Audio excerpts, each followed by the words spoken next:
What's up? Good morning, everybody. I am so sorry. I usually start the show a little bit earlier than this, but I've had some things to take care of, still packing, still ironing, still washing, getting stuff ready for my much anticipated trip to Chicago. So I am here. Good morning, y'all. We are going to get into some things in this video.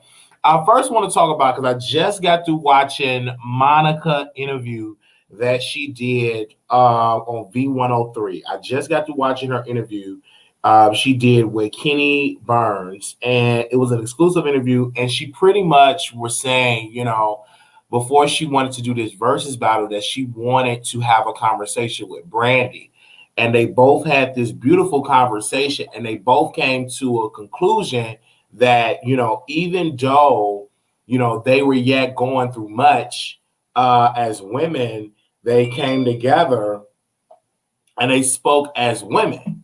And I think that's incredible, as both women, Monica was speaking and she's just so mature, and she was going down memory lane, and she was saying something I remember in that interview, that she said she watched Brandy, her tone is unmatched. And then she said, when they was in the thick of like their beef, her father, Brandy's father, was so nice to Monica. And she said, I remember that, that her father was nice to me. Now, I'm looking at all of that and listening to it. And so Kenny, the host of V103, he was like, it needs to be a tour, kick in the door tour. It needs to be a kick in the door world tour. And I'm like, I think that would be dope, a kick in the door world tour. I think would be dope, or the Boy Is Mine world tour would be dope, featuring Brandy and Monica. I think that will be an incredible world tour. I think the fans will love it. Whenever we're out of this pandemic and we can go back to our regular lives, I would love to go to a Brandy concert and a Monica concert. Now, Monica was saying in an interview, you can like both, go to have fun, don't be beefing, go to have fun. And she was like, even talking about the comments, like people were all in the comments and what they saying. And I'm like, listen, I like both. At first, I was like throwing shade at Monica, but now after that versus battle, I'm like, I appreciate both. I was just listening to Monica's song that she did with Lil Baby, Trenches. I was just, listening to that record. And I'm like, even though all of this stuff is yet going on, and you could throw this and that, she still make incredible music. Both of those women make incredible music. Even doing that versus battle, let me make sure I get the stacks, because they was posting the stacks yesterday. We're yet still talking about this versus battle days later. More than 6 million viewers tuned in across Instagram and Apple Music to watch Brandy and Monica celebrate each other. They broke all versus records and more. And if you look at the thread, the versus battle, they had 1.2 million concurrent viewers, 4.2 million total viewers. They had in streams likes over 100 million likes. Then it got on $250,000 raised for When We All Vote. That's a organization that Michelle Obama is running. And then on Apple Music, it had 1.8 million plus. It had over 5 million impressions. Then it was a #1 trending topic on various 2-30 trends. Highest tweeted versus battle ever 1 million tweets US, surpassing the 2020 VMAs, and 1.9 tweets globally. That is how big and massive it was with Brandy and Monica. And those numbers don't lie. I will never forget, we were on this show and we were having a conversation. We were honoring Brandy because we used to do that show where we honor Brandy, we honor Nikki, we honor Lil' Kim. And doing that, I said they need to do a Verzuz battle. I've said a couple of shows because I said it would be very massive and profitable for both women. And I was exactly right. Both women are very, very eating off of that Verzuz battle. When you go and you log in on iTunes, this is just iTunes. It's not even telling you any of the other markets. But if you just go and log into iTunes and you look at the albums that are there, you will see that Brandy is in the top 10 as having an album. You look at Brandy, she's actually number 5 for B7, and that is on iTunes. Mind you, it is millions of albums on iTunes, and she have the number 5 album total on iTunes. Like, she's in number 5, and that will let you know that people are streaming and purchasing her music at a high rate. If you look at the music that they are purchasing, they are on all these different charts. They are charting on all of these different charts on iTunes. Monica's song, Trenches, is number 11 on the total song, beating out a lot of artists on there. And then, you know, a couple of other records is trending. So that, her new record, okay, let me purchase it. Because I love supporting artists. You know, I love supporting artists. I think that it's an incredible that we support each other and don't throw each other under the bus and just support them as artists, because they are independent artists, meaning that they are actually doing this independent wise. They're not with another. And I was definitely listening to Trenches this morning, and you know, I don't know all the words, but I was listening to it this morning. I'm like, okay, I'm liking Trenches. Okay, let me get some Monica. So it was dope because now I can listen to that on the plane. I'll be downloading some videos. I'm downloading some albums. So when I'm on the plane, I can like listen to like music. Because, you know, when I'm on the plane, you know, I don't like to take off, baby. That's something with me to take off. Landing, I'm okay with. But I'm on there and I take that time with self because you can't be on social media or anything. So I just read and I'm just going to be listening to music and developing, right? Then when I get there, I'm going to go to my hotel and, you know, try to book an interview. Try to go visit family that can see me first. Then Friday, I got to take care of some much needed business. And then Saturday, I got to interview somebody. And then Sunday, I probably can link up with somebody because I don't leave like that Sunday night. So hopefully I get as much thing into Chicago as I can personally. But back to Brandy and Monica, I wish y'all the best. Y'all did it.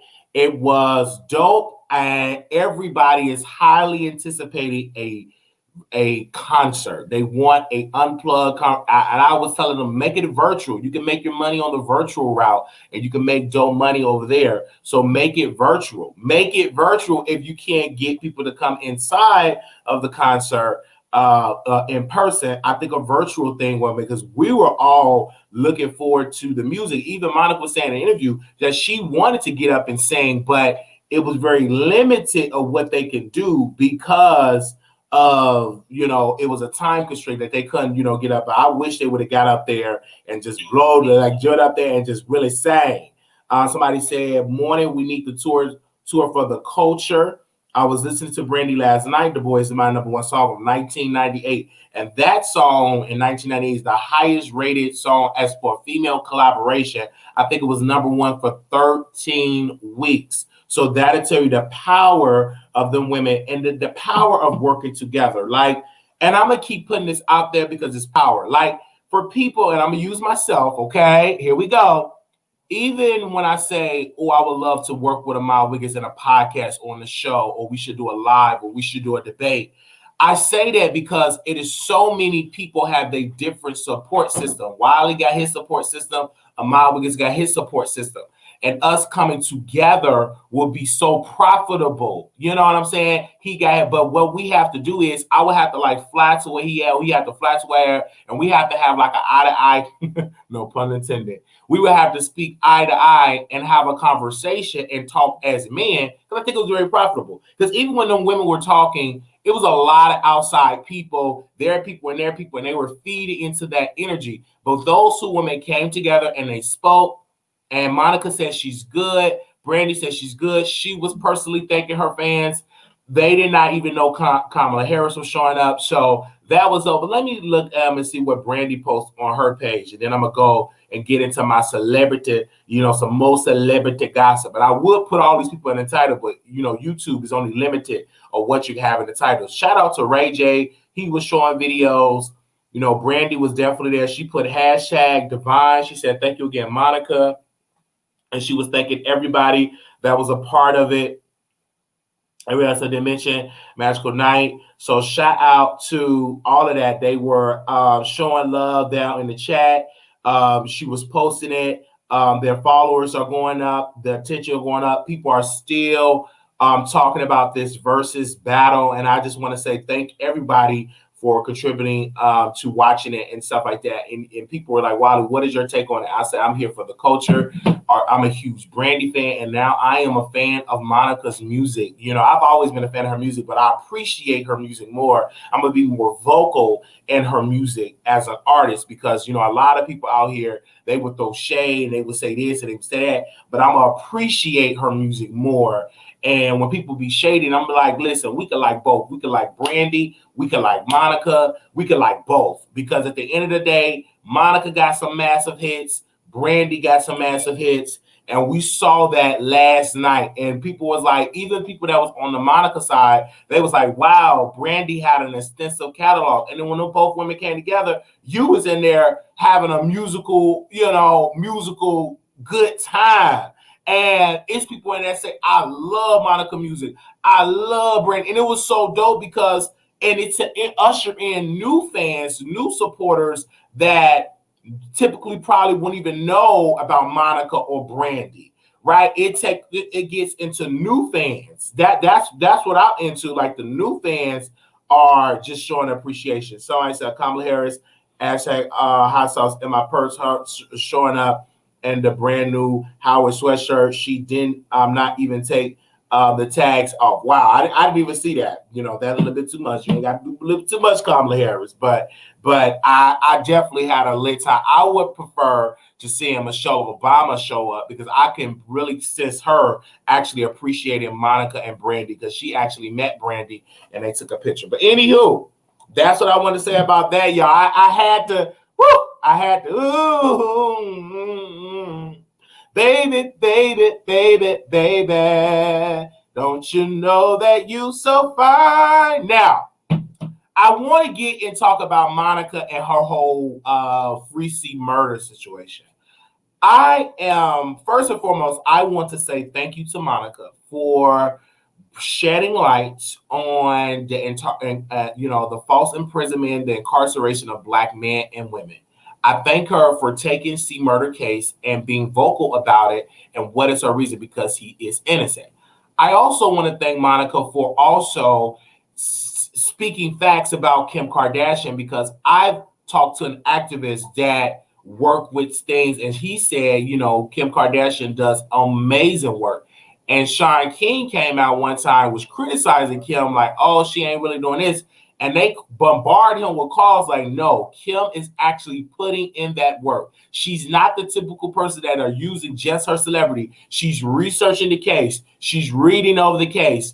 She's in her second year in law school. She actually is an instrument, a component, a voice in this. And she's actually putting in that work to help free people that have been in prison and they've been in there and it's unjust. They shouldn't be in there. Like she's fighting for freedom for many, many people, right? So I want to give her kudos points for that. And thank you so much for that. I think she is dope for yet doing that. And people were throwing shade at Monica. And Monica was like, please don't. I'm only doing this because he's innocent and I love him, even though it's a lot of people, but him, I love him. It is dope. And then she was like, I want to clear up. I have not been married all of these times. I only been married once. I did not have a lot of boyfriends. She wanted to clear that up. And people was like spinning this false narrative about Monica and her approach of free C Murder. She wanted to do it because she wanted free, and that is her friend. And people, she talked to the lawyer and she was impressed by how much Kim Kardashian need and to look into the case. And so I really give Kim Kardashian the reason why Kim, she gets shade thrown at her, because people look at her as a celebrity. They look at her and Ray J doing that tape. They look at her as being a cultural virtue. So, but you also got to look at her and really look at what she's doing and give the woman kudo points for doing that, because she didn't have to do it. She don't have to go out here helping Black folks get out of prison. She don't have to do that. She can literally use her celebrity, use her resources, use her wealth for something else, and she's using it for the greater good. She actually be out here lobbying to free and stuff. And so I would love to see, C Murder get free because he's innocent. Even the bouncer that was one of the witnesses said C Murder did it. He recanted and said, he lied about it. He did not do it. C Murder is innocent. The lawyer said it. And Louisiana had a certain law that only the majority of jurors can come to a conclusion about your guilt or innocence. It doesn't have to be anonymous of all 12 jurors. But they changed that law and bring it back to all 12 jurors have to come to a conclusion of either innocent or guilty. It's not by a majority. But that, Louisiana is a very wicked, racist state. And even in that No Limit Chronicles, you saw how racist, even when Master P had the headquarters of No Limit Records in Baton Rouge, how they treated him like, the N-word. They treated him like, you're not welcome. We don't want you here. They were harassed them, and he would buy homes and houses, and they did not see it. Even though, Master P and all of these rappers were millionaires, and they're buying up property, them white people, that power structure and the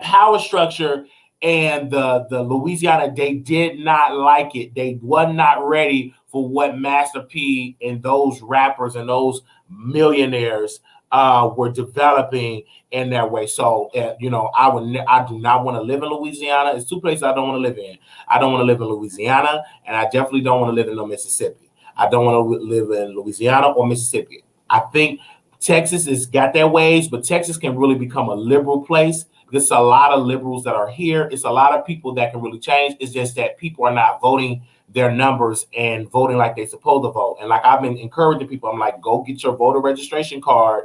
And even if you have an out-of-state ID, you still can vote, because as long as you have your voter registration card and you have your name on it, they will allow you to vote. But I highly suggest you to go get your state Texas ID.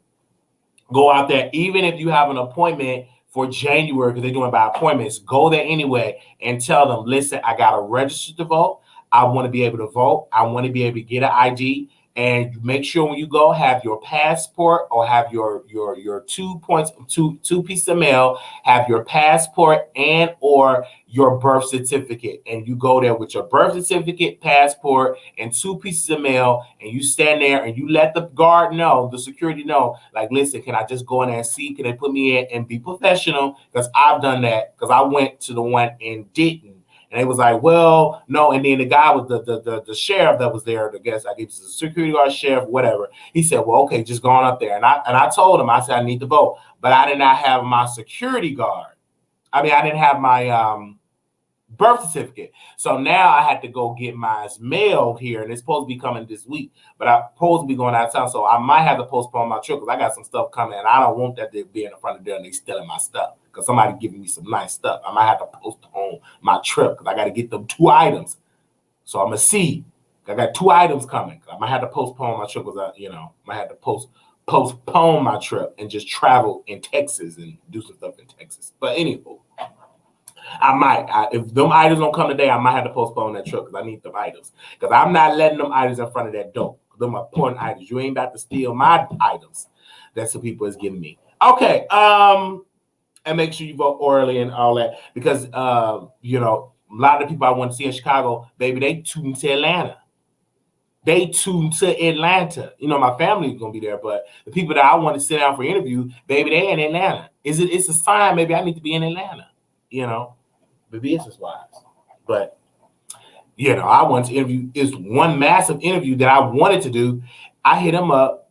I said, well, you better go. I'm going to be in Atlanta. And I keep forgetting that is Atlanta pride. And since Atlanta is the only place that you really can go out and really go to clubs and stuff, everybody is tuned to Atlanta. And I'm like, wow. I was like, okay. Y'all tuned to Atlanta. Should I tune to Atlanta too? But I'm like, no.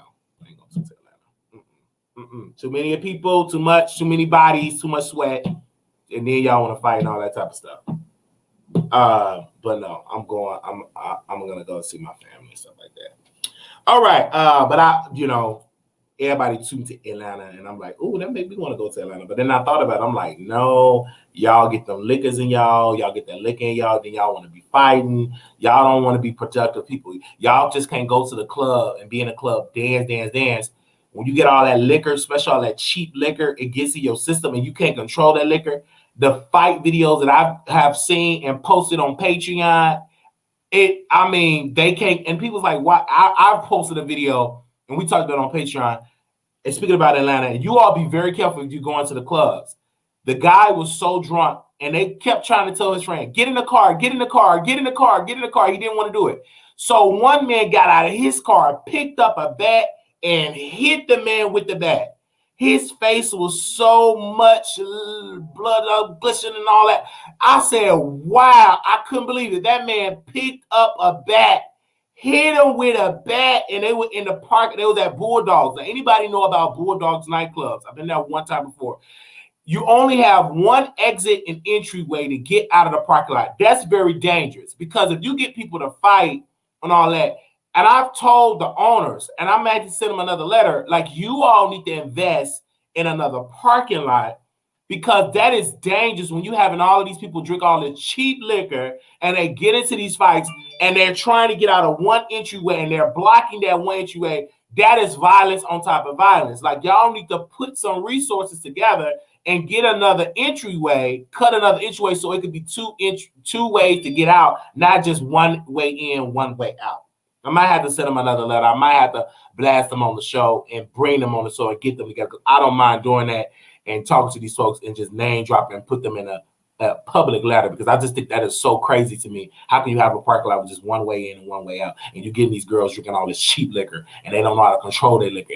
And not just liquor, drugs, liquor, cheap liquor and drugs. Okay? Cheap, okay? Liquors and drugs, you know, that don't mix. Let me say it again. Cheap liquor and drugs don't mix. Don't mix. All right? It don't mix. All right. So Tahiri, let me get into Tahiri. So Tahiri was a video vixen. You know, she's been in the industry for a long time. She went on Hollywood Unlocked, and Tahiri had some allegations. I want to read it because actually, let me read it on my brother his site because I love him. I'm gonna read it on his site because I love the neighborhood talk. Even if it's saying Kyle, it just makes me smile. It makes me sad when I say Kyle from Neighborhood Talk. Anywho, Tahiri was on the Hollywood Unlocked, and Jason Lee and DJ Damage, they were interviewing Tahiri, and she accuses Joe Budden of domestic abuse during their relationship. She said, quote, "He pushed me down a flight of stairs." Let me read this in its entirety. Neighbors, we all know about the reality show Tahiri and rapper Joe Budden previous on again, off again romance. Well, Tahiri took a stroll down memory lane and it wasn't so pretty. During a recent interview with Hollywood Unlocked, Tahiri shared details of abuse. Quotes, "I think that way I was dealing with being in a relationship with Joe was just tucking it, hiding it because I can't stop. I have to keep going because people relay on me because I have to handle stuff because I have to grow in this business because I'm not going to fold. She said, I don't go around throwing apples or fighting a man. I've been beaten before, she said. Amid she had a fractured nose and a fractured rib. And he hit me on the nose, then pushed me down a flight of stairs, she continued. I remember having to talk him out of letting me go that day. I remember having a plan to leave because the reason he was so upset was because I was already leaving. Looking through my phone and ish, but I have already told him, give me 2 weeks to pick up my things. He agreed to it, then started looking through my phone. Next thing you know, I got woken up by him dragging me by my ankle.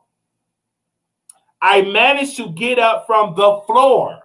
Joe Budden denies these allegations.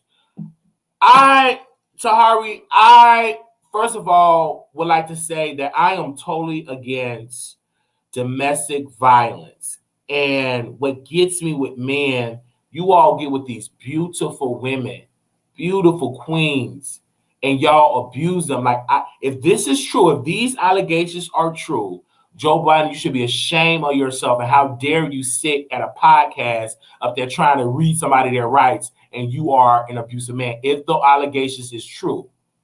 But this is the thing. Why do y'all get with these beautiful women and these intelligent, and y'all do this to these women? What does that say about you as a man? What does I couldn't fathom myself dragging a woman down a flight as a man. Especially if she's smaller than me. I'm just dragged because I can. Like, who does that?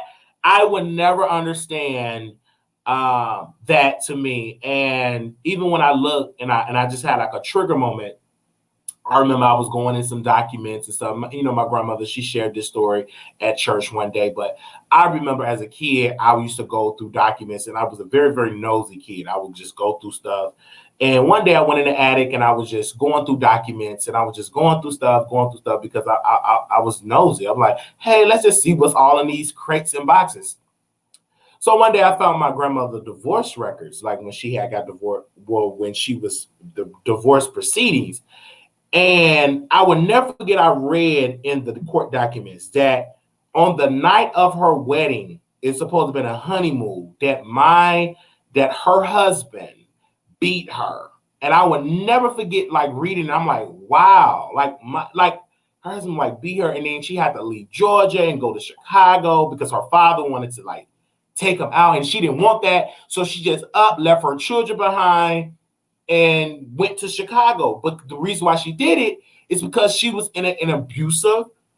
The guy was abusive. You know, he's gone now. He's passed away, but he was very abusive to my grandmother. And I read the documents, and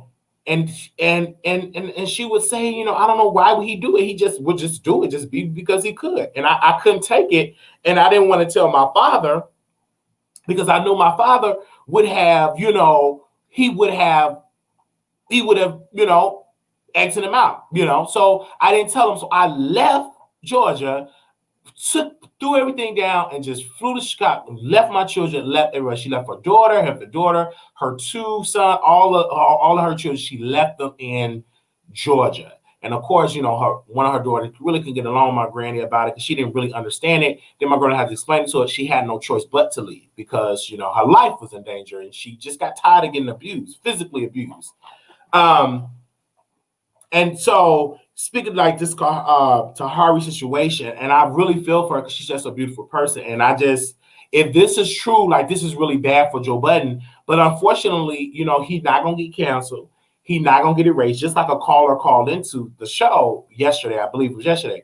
Black women, you can get a pass from abusing Black women. You don't necessarily going to get canceled like that. It's going to be a lot. It takes a lot of time and energies for you to get canceled for abusing, because Black women are still the most appreciated and the most women that you can just walk on and people won't, they were like, okay, whatever. They won't even focus on it. But that would have been a white woman would have said, hey, Joe Budden dragged me down a flight of stairs. There would have been calling for his cancellation. And I think that podcast will not be up. Still doing it. They have been and snatched that off. But since it's this black woman, people will question it. Is this really real? What did you do? All girls, shut up. You just doing that. You want to be famous. You trying to get some of his money. You just magazine give you no more ping. They question it instead of asking Joe Budden and say, hey, bro, did you really do these things?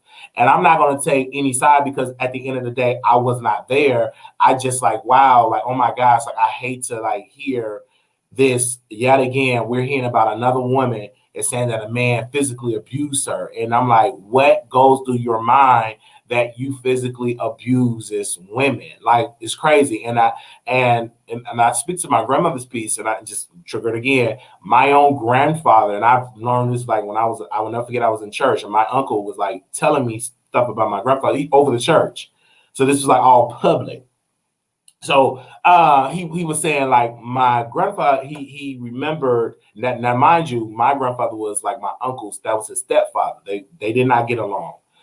But he said he remembered that her husband, which my grandmother's husband, her new husband, smacked her and was abusive to her. And I was like, wow, I'm like, what is going on through the psychology or the spirit of that you get out of one abusive relationship, then you go in Chicago, then you get into another abusive relationship. It was like, whoa, like, wow. And my grandfather, he pulled him in a minister, so-called minister, and he was a cheater, and he cheated on my grandmother with a white woman. And this is the story that she would tell me.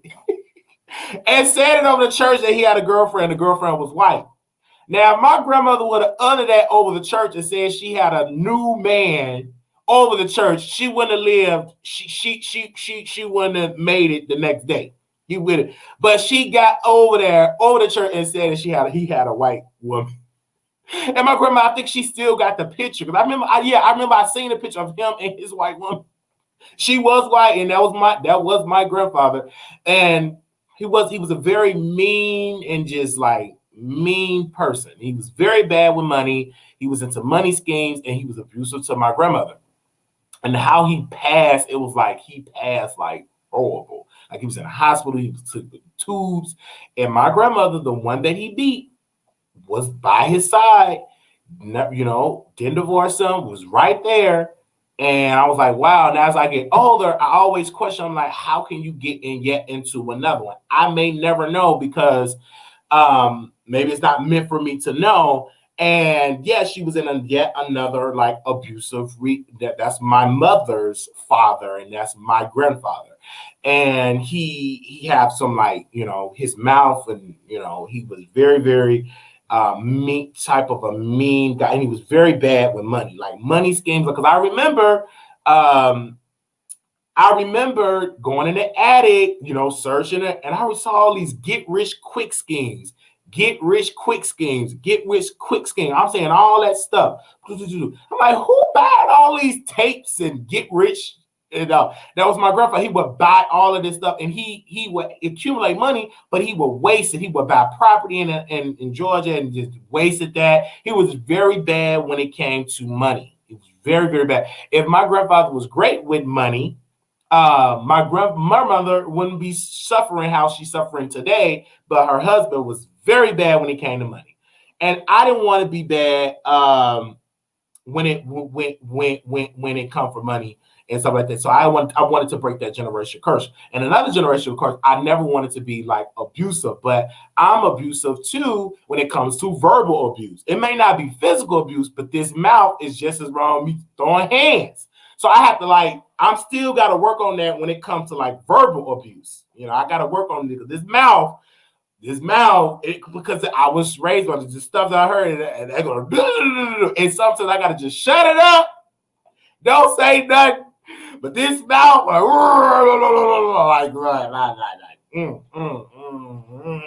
gotta work on this mouth because this all it is just so natural. Like now, I'm a little better now. I ain't nowhere near like I was, but I still got a lot more work to do because this mouth is on. It may not be like I'm physical, but you got some guys or women that are not physically abusive, but when it comes to verbal abuse, that's just as ruthless than that.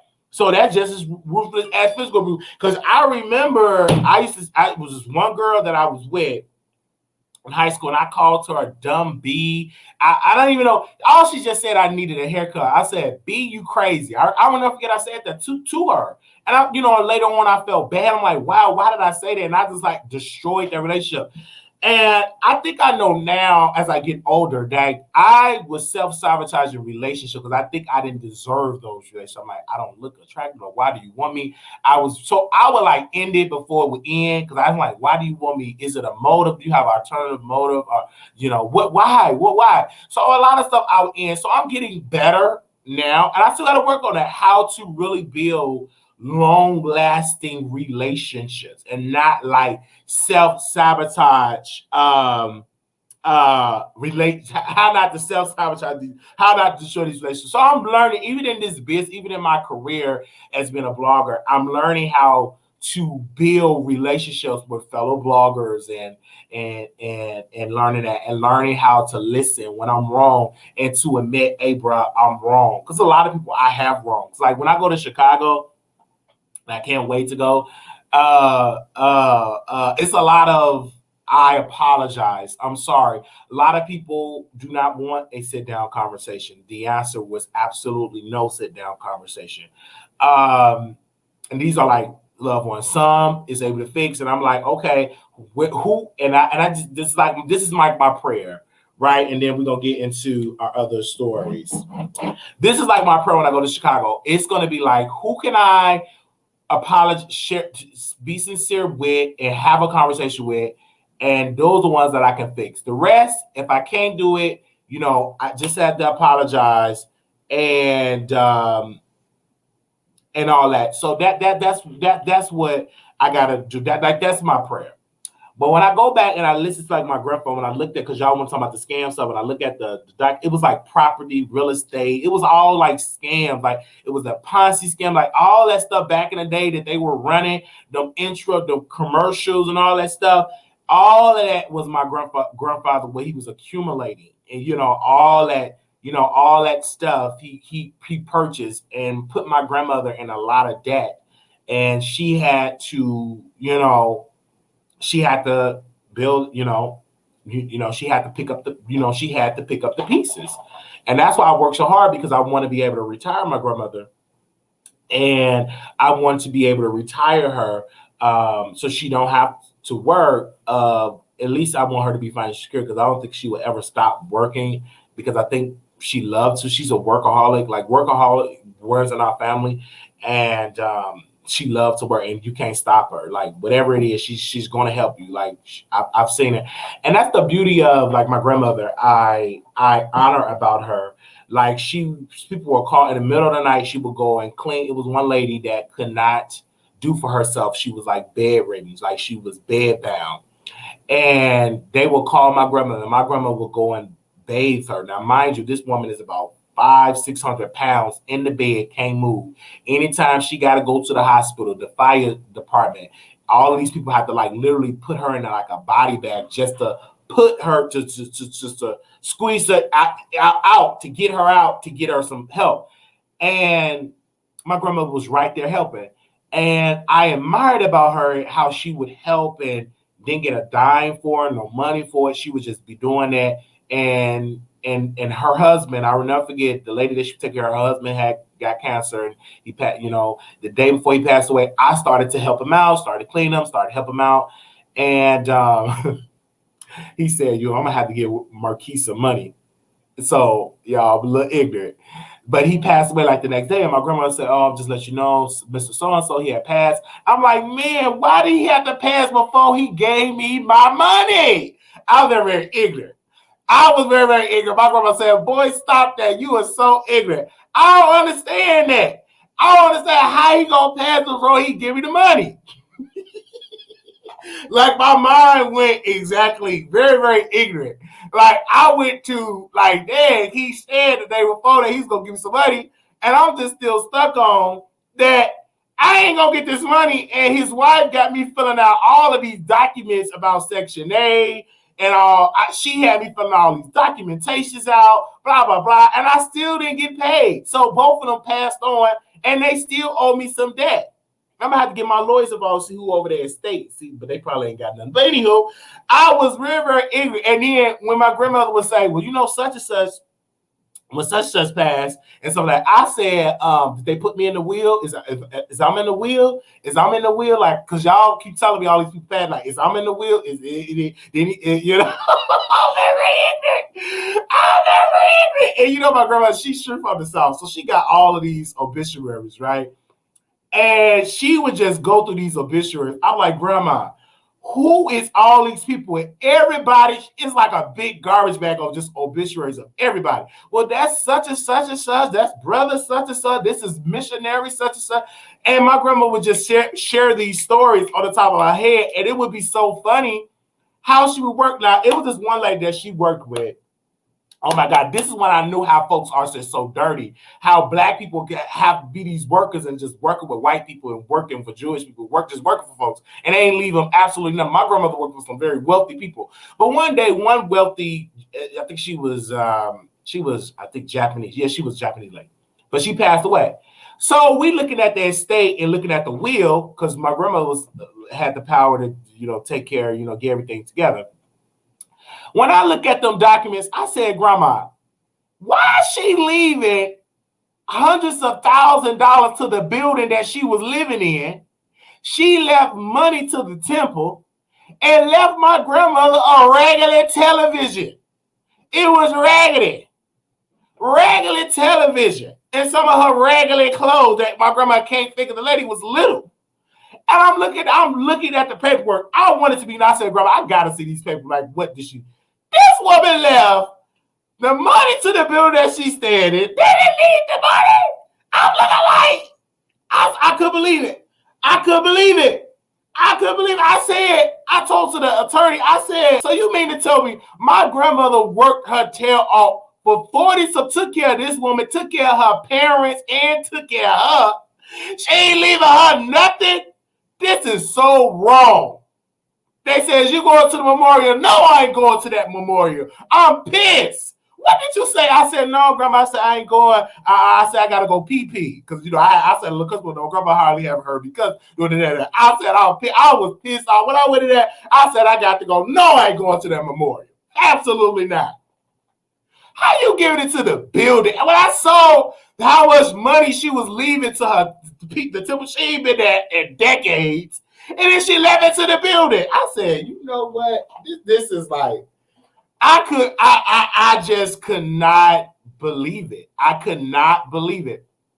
I'm just saying how they have just scammed, like my grandma put all this work in, and they would just took it out. It was one lady that she was going to leave my grandma some money, but her son took power over her money, didn't leave my grandma a dime. And he put her in a nursing home. Once she found out that lady tried to leave my grandma some money, that lady got into a nursing home. I felt bad for her because she really wanted to leave my grandma. So, man, that son found out, got paperwork pretty much saying mama then pretty much went left with her mind, what he did. He took over the money. She got in a nursing home, and my grandma did not get a dime. And these were like millionaire multi. I'm talking about millions. And that's what I learned. Like, if the families that Black folks have been taking care of would have left them some wealth, it'd have been a lot of Black people out of poverty. But a lot of these families did not, at least some did. But when my grandma, she did not have that story. And if she did, she ain't sure telling me. Because, grandma don't tell you everything. Because you just never know. They be just living just as poor and got money. But I would never know it because she ain't going to tell it. And I don't blame her, especially now after, don't tell nobody everything. But when I saw them documents, I said, you left it to the building. She is like verbatim, the building, the address, left acute thousands. I think it was 300 to 400K. Now, I didn't even know this woman had that much money because she did not live like she had it like that. Like, the lady, she was a nice little, I didn't understand nothing she was saying, but my granny understood what she was saying. I went there and like, hey, how you doing, Miss So-and-so? I didn't know she had all that money. If I would have known that, I would have tried to like talk to her some, see if I get in the wheel or some, see if I sing a couple of songs or some.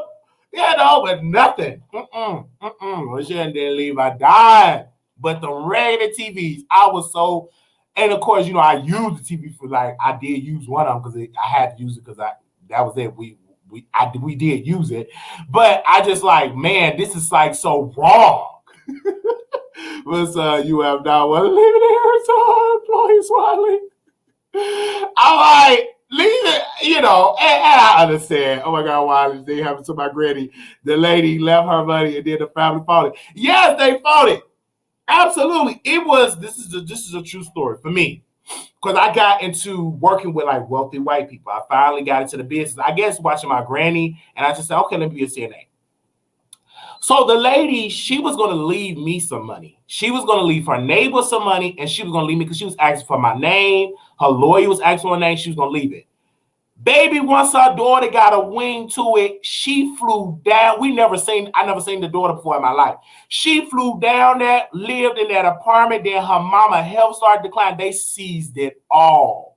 They seized it all. They was like, it's they in my mama head. We don't know these people. And I was just nice to her. She didn't leave me nothing. She was going to leave me something. And the lawyer, he pretty much said she was going to leave you something, but the daughter, absolutely, she stopped it. We had another person we take care of. She donated $50,000 and wanted all the employees that took care of her mom, it was about 4 or 5 of us, to split it.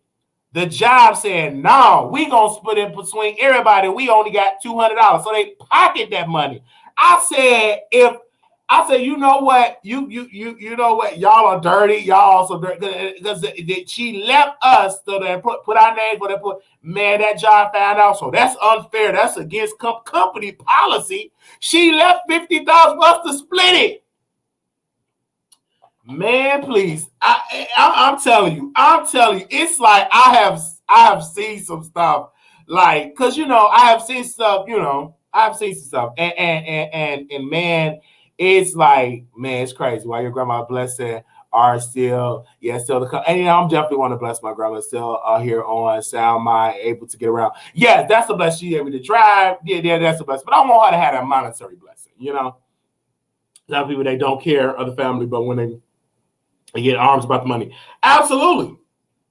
They get arms about the money. I have seen some family members that how they can get their kids back where they will leave the money. I've seen them to leave it to the facility, or they'll leave it to some organization, or they will not leave it to their kid. I have actually seen that happen.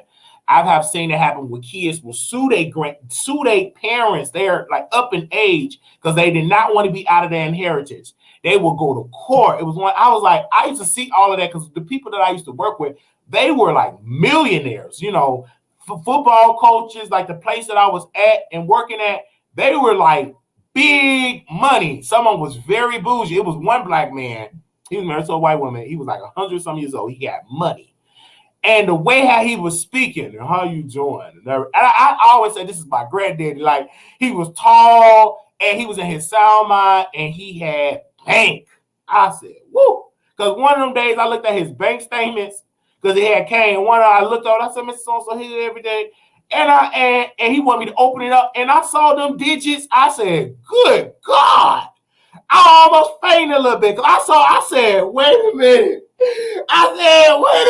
So I always go this way, Mr. Such and Such. Your Dutch hot car is real hot. I chop up his food. You sure you don't need that? Because you get treated a little better once you know you got some money. Once I saw all them digits, I couldn't believe it. I said, ain't no way in the world you got this much money. You the only black man. How you get it? You sure, sir? You don't want me to shine your suit, Mr. Sir? You gonna get a lot of sirs. I was in there for story time. He would just request. I'll be in his room for hours. Even when I would get off work, we would talk and talk and talk and talk. And I would ask him about, what do you think about my generation? And he was saying, no matter what, every generation got they different styles. When we were coming up, it was this, and people didn't like it.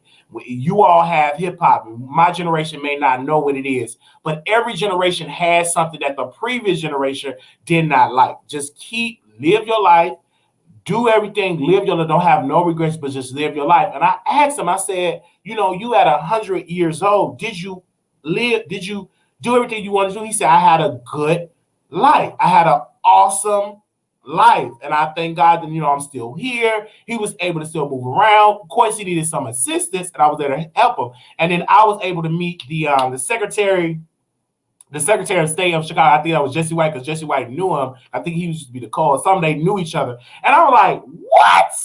And I was glad to see that. And that planted a seed just of that man's life. I forgot his name because it's been so long since I worked there. And, of course, he passed on. But it's just like, wow, that you can be Black and you can accumulate this much wealth, So, wow, I saw that. I'm like, okay. But, of course, they ain't leave me nothing. I just had to add. Did I add that already to the docket? I ain't get left nothing. Nothing, okay? Nothing. Now, I did get a thank you note. Thank you for taking care of my dad, blah, blah, blah. And I'm just reading the letter. I'm like, blah, blah, blah, blah, blah. Where the check? Where is the check? That's the greatest thanks you can give me is the check.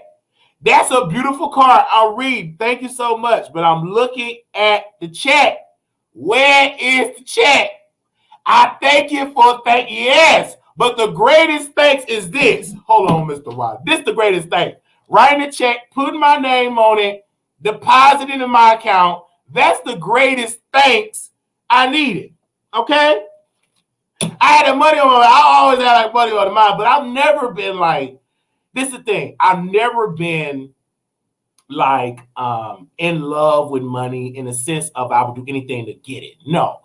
But I've always been like a hustler, like Doritos, cheese and meat, nachos, having a yard sale. I always had that entrepreneurship into like selling. Like if I was at my grandmother's house doing this show, I would definitely be outside in the summertime selling cold water, juice, potato chips, snowballs. I definitely would do that. I would be barbecuing hot dogs.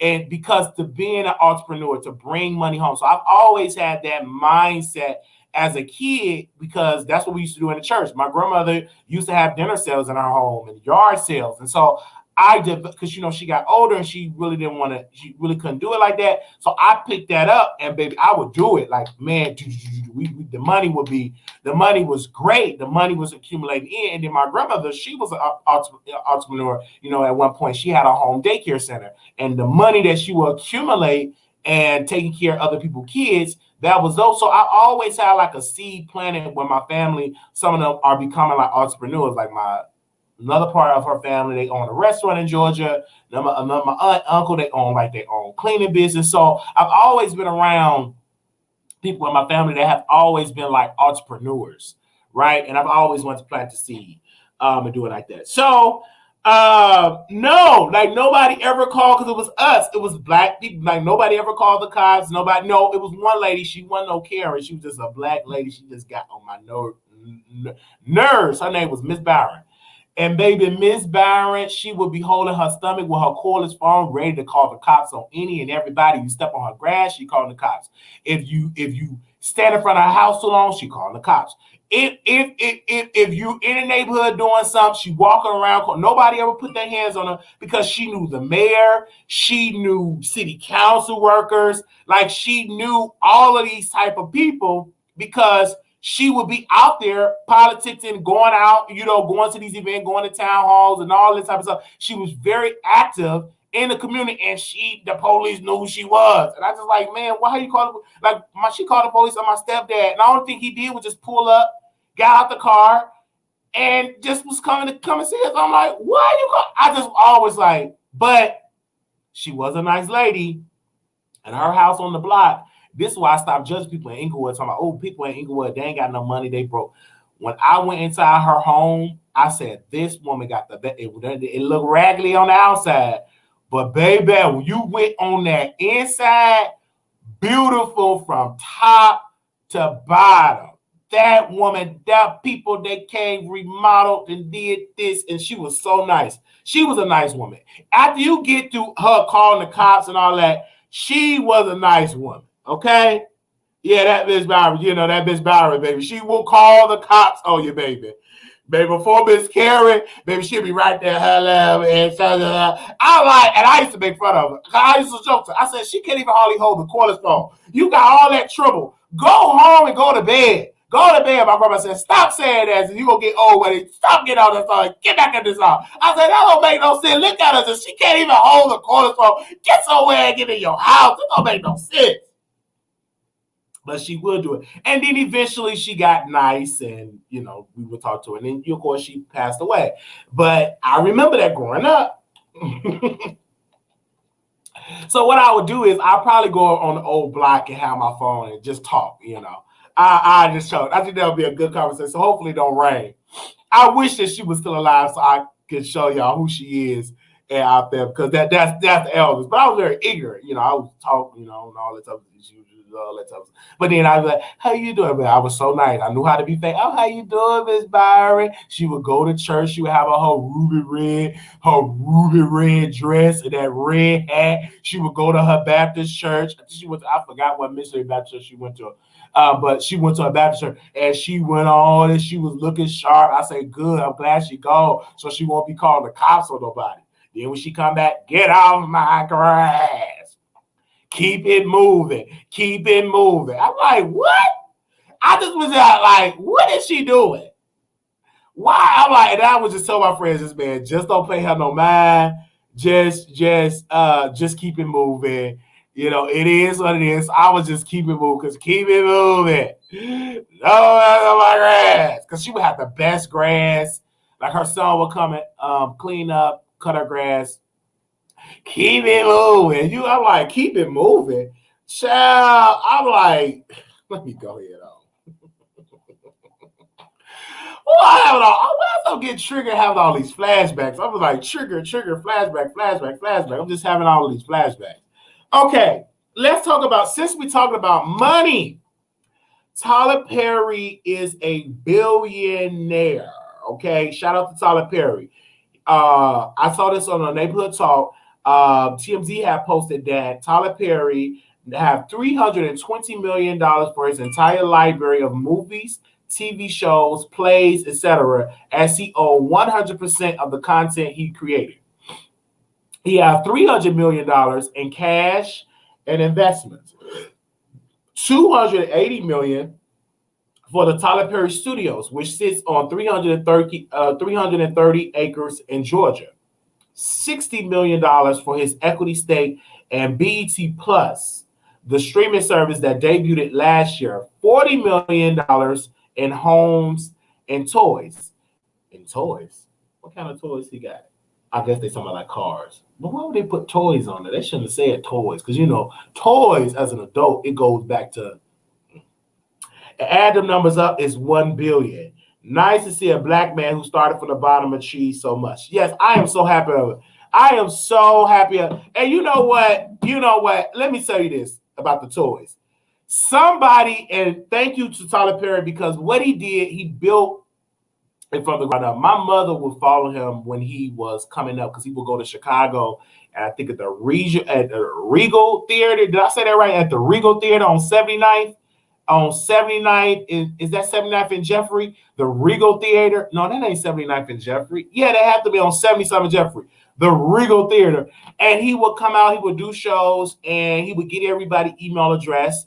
And what he would do is, anytime he had a project or new show, they would come and put email. So he had this big email blast, and that was his audience. And so he was able to connect with his audience coming up. Now, he failed off and on with shows, bad shows. He would fail. And then one day he got a character, got shows, and it started to connect for him. Then, with Hollywood, he would go to Hollywood. They didn't know who Tyler Perry was because Tyler Perry was just only Black America knew who Tyler Perry was. They only black people, right? He would go, quote unquote, on the chitlin circuit. And the actors that he would get unknown actors that some of the actors today, their household name, that he had. But at first, most people that he hired, they weren't getting no Hollywood job, no gigs. So he was actually creating this outlet for them. And then when he got to the movies, he got a deal with Lionsgate, and Lionsgate were able to help him out, and to put his movies out there. And that's how he really made his staple in Hollywood. Then he started diversifying, started to get into acting, started acting in different type of movies, and then now he started getting into books. And then Oprah Winfrey really helped Tyler Perry develop his television print, his footprint in television. Even though TBS had him for a while, but they cut ties with him. They had pretty much cut ties, or he cut ties with them. And then OWN was really, really struggling. And I was following OWN Network when she was struggling. I was a big Oprah Winfrey fan because every day she was in Chicago. She would come on every morning at 9 o'clock a.m. on ABC, and I would watch Oprah when I could. When I was off school, I would watch the Oprah Winfrey Show. And she would say, "Hey, I'm leaving. I'm going to start my own network." But her network, she was getting all these white shows, Rosie O'Donnell. People wasn't doing it. But then one day, somebody told her that you need to market towards black people, because black people is the audience that can build a network, and you build it around Black America. So he booked Tyler Perry, and then Tyler Perry had shows, I think Have Nots, then he had other shows, and he started doing skits with Sophia and Medea, and really started to build OWN Network. OWN Network was so great in ratings and profitable that they were chipping away from the BET market. Now, Black America wasn't really, they were tuned into BET, but not as much. They was flooding in Grove to the OWN Network. OWN Network was getting a big chunk of the Black market because of the Tyler Perry shows and because of this. And then that is why other networks were bidding for Tyler Perry, because, look at what he done for Oprah. #1 show, millions of people are watching in, and this stuff don't really cost that much to produce it. And he's taping stuff in 3 weeks, 4 weeks, and people are watching it. 4, 5 million, 10 million, people are watching it. Then once he did that, then BET, MTV, Viacom, they contacted Tyler Perry. They negotiated a deal. And Tyler Perry went to Oprah and said, I think this is a great opportunity for me because I develop television shows and I just can't do it all on OWN because it's just one channel. I can be on Nickelodeon. I could be on MTV. I can be on BET. I could be on VH1. It's so many networks that I can bring my shows. And that was a beautiful deal. Then BET Plus came out. And I found this out when Tyler Perry was, doing the T.I. interview. And I love interviews, right? And I love studying rich, wealthy people, especially when they're Black.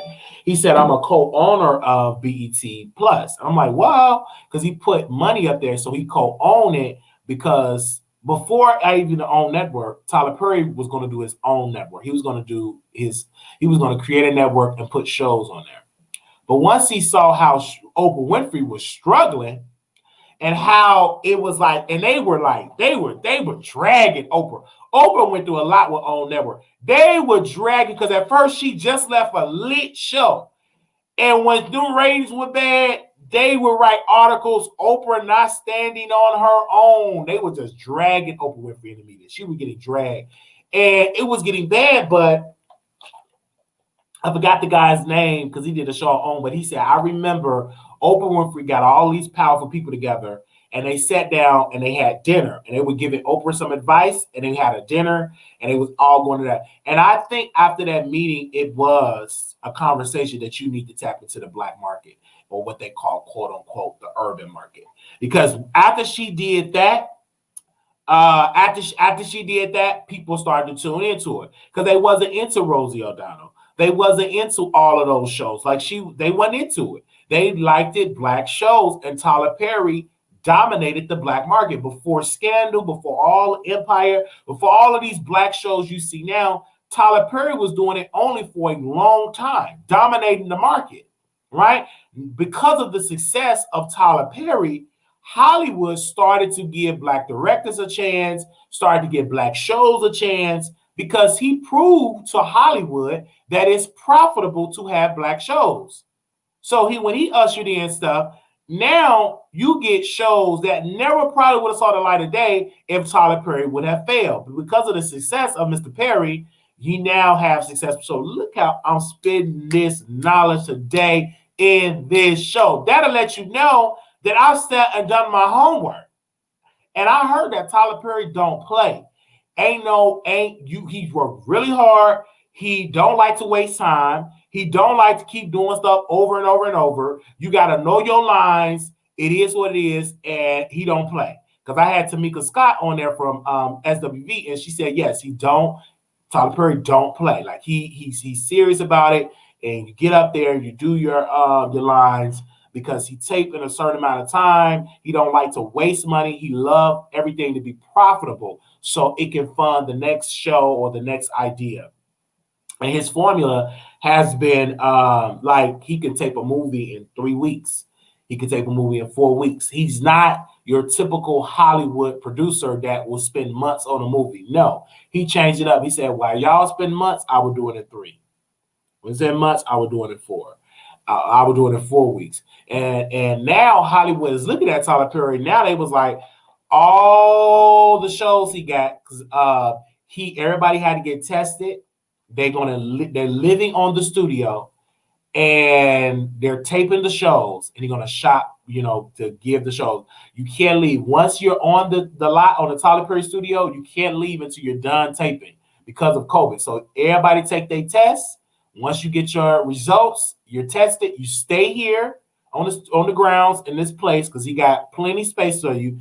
Then you leave once we done taping. Then we do that, and that's the formula that he's doing.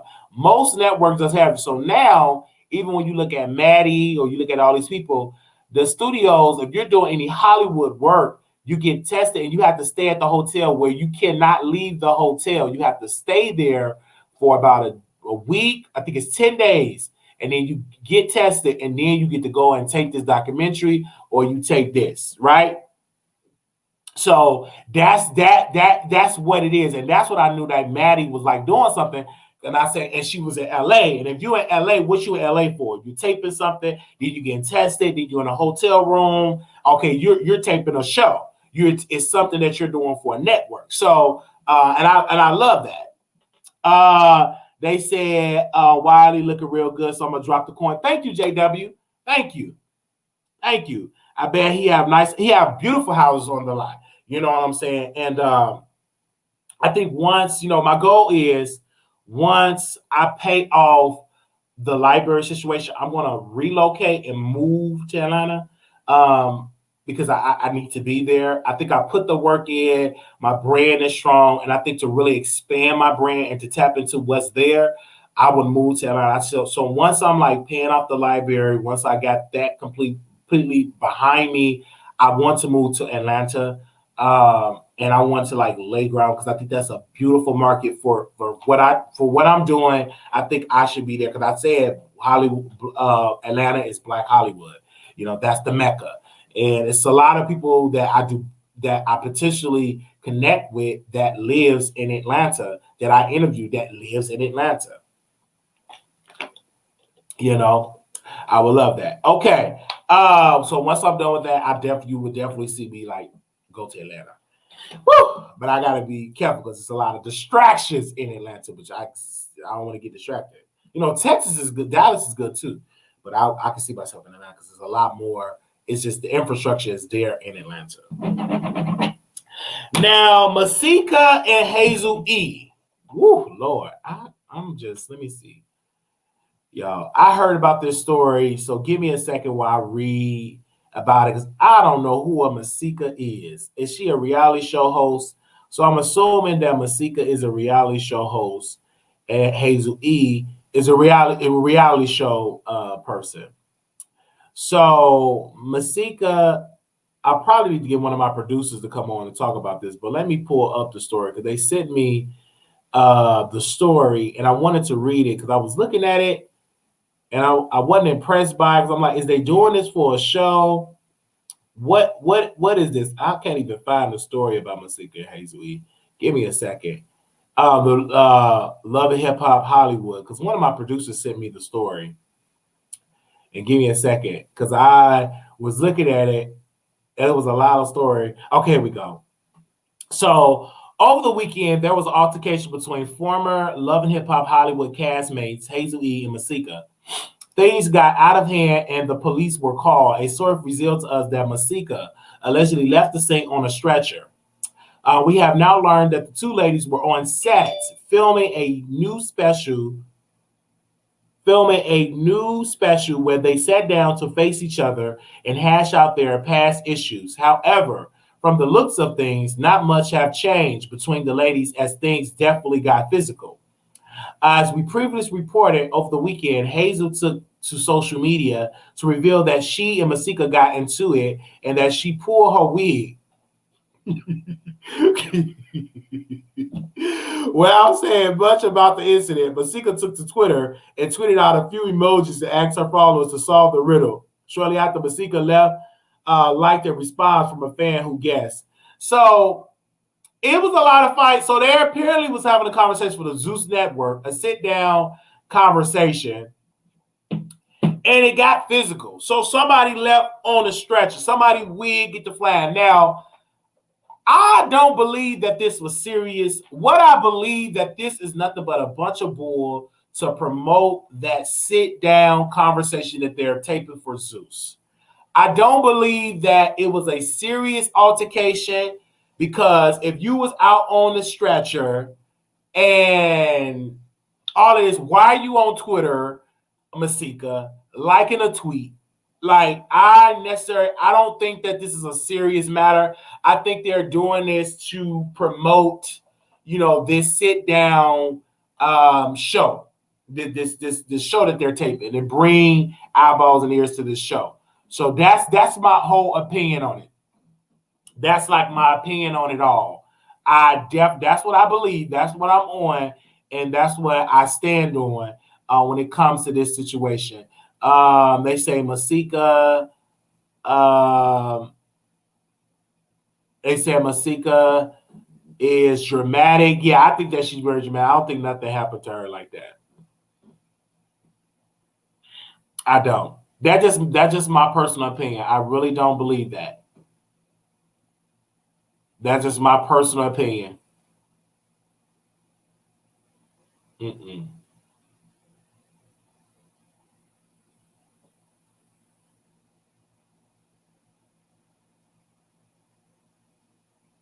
That's my opinion. 2 weeks ago, Masika faked a kidnapping beating for OnlyFans Tips. Later, she recanted, saying that she was trying to make a point. Oh, that was the same woman that did. That is so sick and pathetic that she did something like that. That is so sick and pathetic she did that. Excuse me.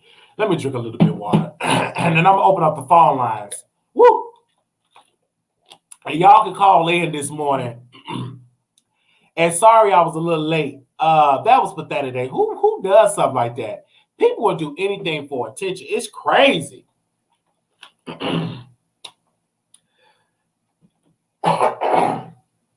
Y'all, excuse me.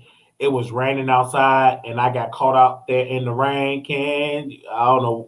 I was trying to take care of some business, and I forgot my umbrella, and I'm literally and it was literally raining really, really hard outside. That's one thing. When it rains outside, it rains. It rains. So I want a couple of people to call in and speak on the subjects that we talked about this morning. I want to hear from y'all this morning. Okay. Shout out to Jason Lee. I saw you doing your show last night. I saw you doing your show. So you really, some people was throwing out some shade at him, saying that he got liposuction. I didn't hear him say he had got liposuction, but he did lose some weight. So I just want to give you a special shout out. I was in the chat, and they was throwing shade at me. Why you in here? Didn't he drag you? First and foremost, That ain't gonna stop me from supporting a black brother that's doing something in media. Like, come on now. Tried to drag me. I couldn't believe that they did that. Give me a second.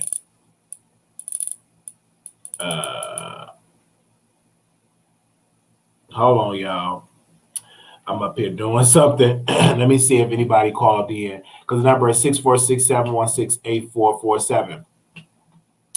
Right. So if anybody call in, speak up. Wiley, the walks are showing you look smaller in size. Good for you. Yes. Come on. Thank you.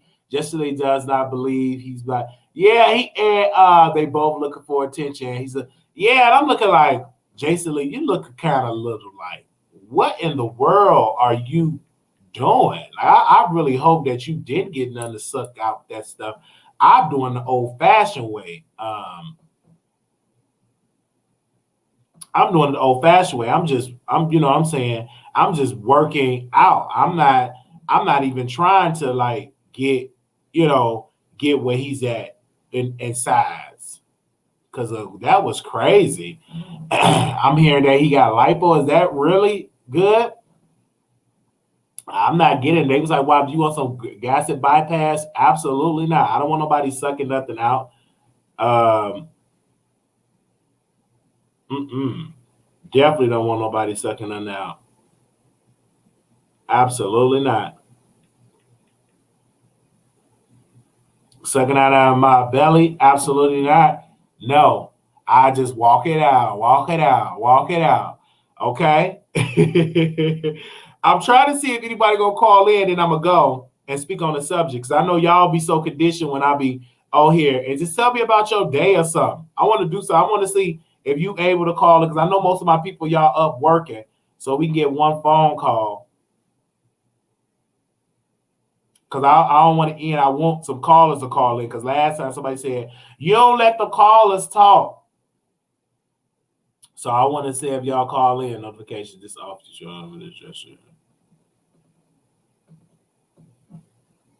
I want y'all to call in. So if you're there, call in. Give me a second.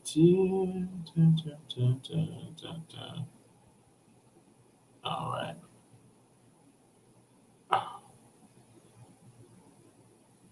Let me see. Dick, I was trying to do something and it ain't even working.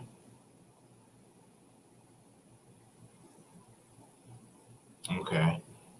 Let me do something right quick. Let me see if anybody called in, because I'm about to get ready and close the show.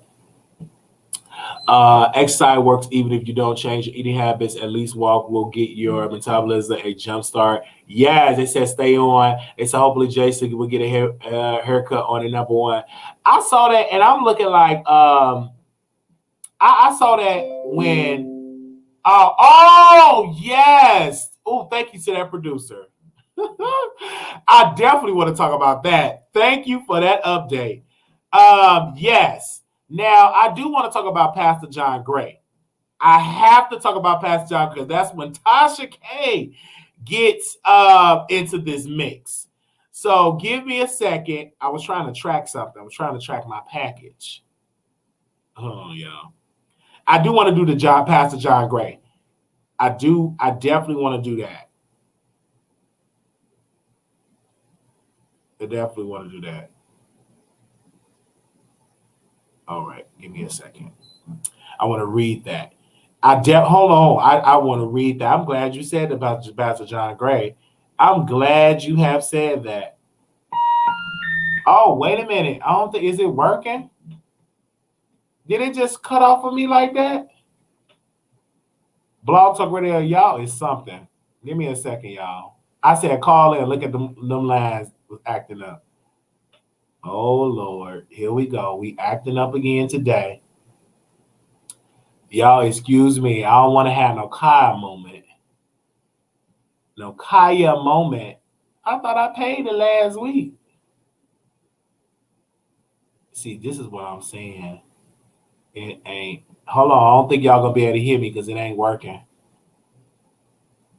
What in the world going on? Oh, this gets me when Blog Talk does that. Hold on, y'all. I got to reboot the lines. But let me do the John Gray situation. Give me a second. I'm gonna have to delete this and do it over again with this call in. So Pastor John Gray is apologized to wife for the alleged cheating scandal, and this is the shade room. And they have literally gave Tasha K her props, but let's read it. A couple of weeks ago, we reported that Pastor John Gray was caught up in an alleged cheating scandal, according to blogger Tasha K, of the Unwind with Tasha K. After his team released a statement stating that this was all extortion, all about extortion, it looks like John Gray actually apologizing to his wife and his church. We spoke to a source on Pastor John Gray's team, and they said he wasn't apologized for cheating. He apologized for extortion. There was no cheating that took place. Gray took to the stage and have a message to Facebook Assembly addressed to his wife. He said, as I said to my wife, I said to her now in the moment, Ativia, I hope I said it right. You know I mess up names. I'm sorry for the pain that I've caused you, and my prayer is that the life I live from this moment will be one worthy of the love that you have extended, that our family received from. He expressed, I'm grateful for you, for our children, and I pray that God will restore the joy that we had in the days when we drive around the city dreaming. You know, more than everyone else, the arenas of pain. The areas of pain, and I've carried for years, he added, the horrific self-fulfilling prophecies that you told me, stop confessing those things. But I believe that this moment has come.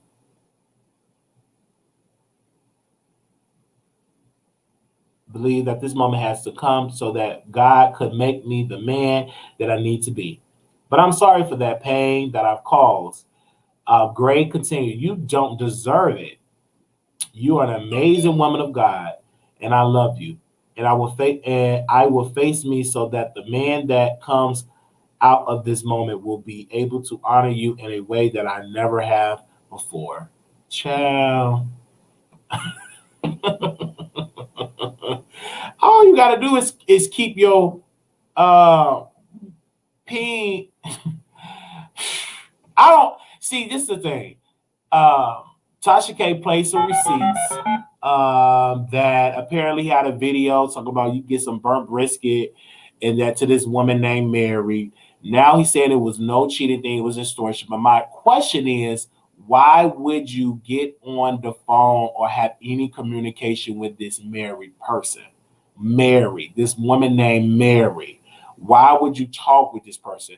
So to me, if this extortion, what would make her want to extort you out of money? What was the conversation? What was the conversation? So what I'm trying to understand is when Tasha K put this information out, he said everything was a misunderstanding. And I'm like, misunderstanding? You said that, what did you have to eat? I had to eat was pizza. See, because she ain't cooking. I'm like, what was that? Why would you talk with somebody with your son in the car talking about ain't cooking?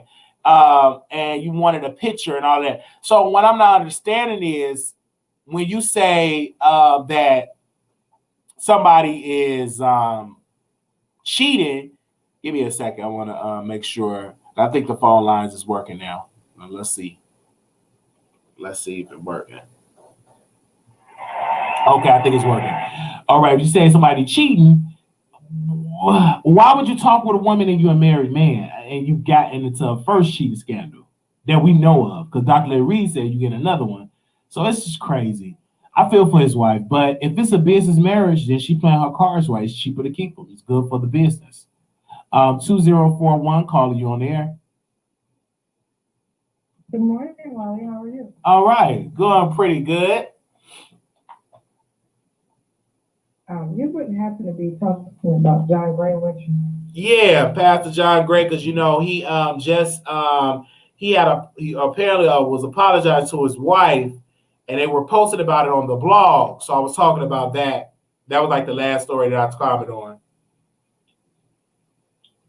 I'm gonna need John Gray to go somewhere and sit down. I'm tired of him. Just because you have the gift of gab, it does not mean that you're called to pastor anyone. And all these little incidents that keep happening means he has no self-control. How can you preach to someone else and your own life is jacked up? I believe like this. Just like David was able to play the evil spirit out of Saul, if one can be played out, it can be played in. Yes. And I don't need those kind of issues during a pandemic. We'd be sitting here going crazy. So John needs to take his tank head somewhere and sit down. Right. And this is the thing, because they said that even Clefo Dollar is something going on with him, but I'm like, I really can't comment on it because I'm not going to pay $15 unless she says something publicly, or the Christian Post, because I reached out to the Christian Post and they said they don't have a comment on the Clefo Dollar piece. So because with me, I love it when another publication posts outside of a blog. That just it gives the story more juice. Unless these blogs really show respect to like a Tasha K or something. You know what I'm saying? But when it comes to Pastor John Gray, it is very embarrassing to the church. It is embarrassing to his wife, and it's embarrassing to his children that yet again you're caught up in a cheating scandal. Now you're saying that no, it's not a cheating scandal, it's extortion. But my question would be to Pastor Gray is, why did you ever call this woman, and why was you talking with this woman, Mary? Why were you talking with her? Why? Because according to Tasha K, Mary said he wanted to see some of hers, do this, and he said that he was gonna leave his wife. That's typical. Most men would say he's a player. I'm gonna leave his wife, and he know that he's unattractive, don't have a neck, but he knows that he have power and money. He know he's unattractive, don't have a neck. He know he got 3 chins. He know that, but he got sweat. He got that power. He's a pastor. Just like if I was a pastor. Having pastor in front of your name, that comes with a lot of power, and a lot of women get a little wet when you talk with your pastor. Like some women they're attracted to ministers in power, men of privilege, men of power, men in powerful positions. But if you say I'm Pastor Wiley, it'll be some women that will get a little wet me talking with them. They get and you fall into that temptation of being a pastor, being a mentor. You started laying hands and throwing your tongue inside the yoni. That's not your wife. I've seen some pastors was doing that. But the bottom line is, people don't realize that God is real. Yes. And you may be allowed to play with him for a little while, just like anything else. The Bible says the wages of sin is death. Yes. The gift of God is eternal life. And so when I take that to mean in modern terms, whatever you invest in, you'll get a return of investment. Now, it's 2020, and God is pulling the covers back. You won't have to wait for Tasha K or nobody else to expose these people, because they're going to expose themselves. So you can only act but so long. I don't walk around thinking that I'm holier than thou, because I have issues myself, but I'm not standing before people lying to them. So it's just, I feel, but what do you say about the wife? And he's just giving them all of it.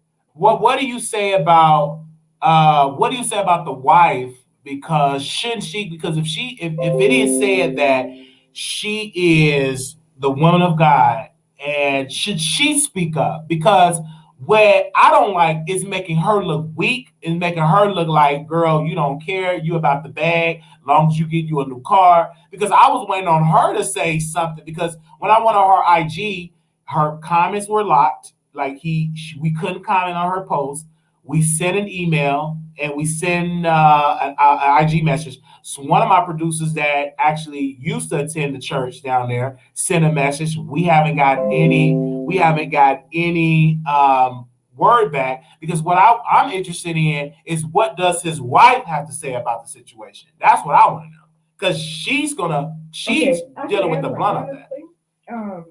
Like some women do things for different reasons. Some women suffer from low self-esteem. Mm-hmm. And, I know that she has health issues. I've been there, so I know what that's like. Some people like the perks that come along with being a pastor's wife.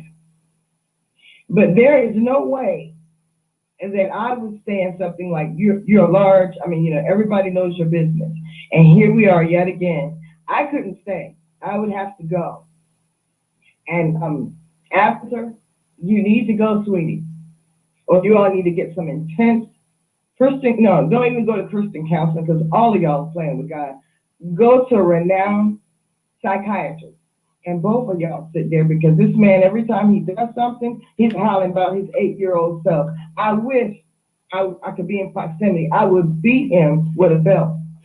That little excuse thing out of him because people are dying out here. We got a whole pandemic. Yeah. And you want to play around on your wife, and she'll go out publicly saying, "Well, it was the devil." No, that was John.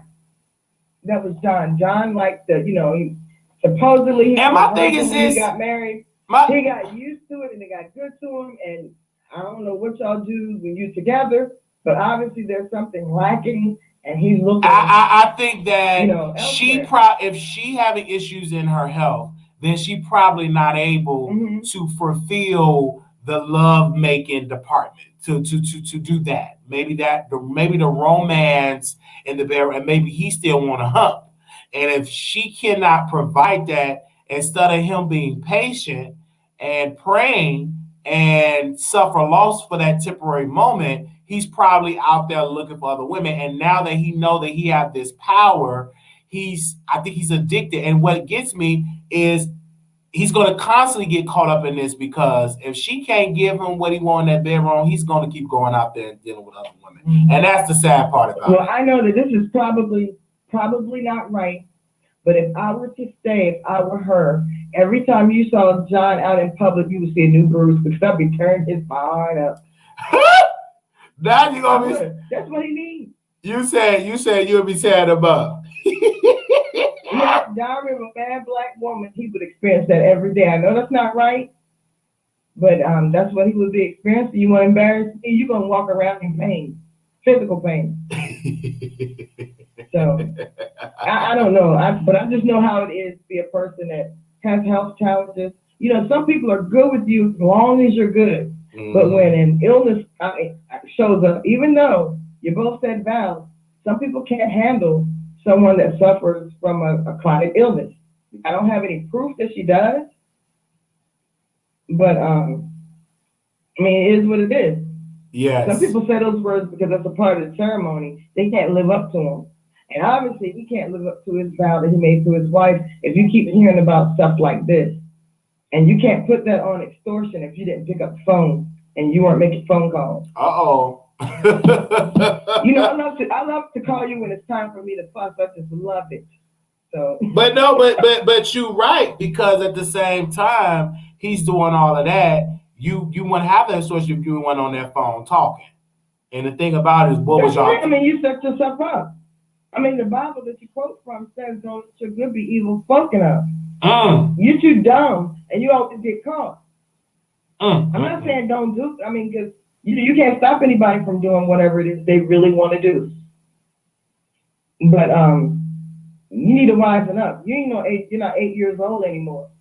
No, he's not. Kids know how to lie good. You're just dumb. And because I didn't like the whole thing, my 8-year-old self. That to me, stop it. So, come on now, really.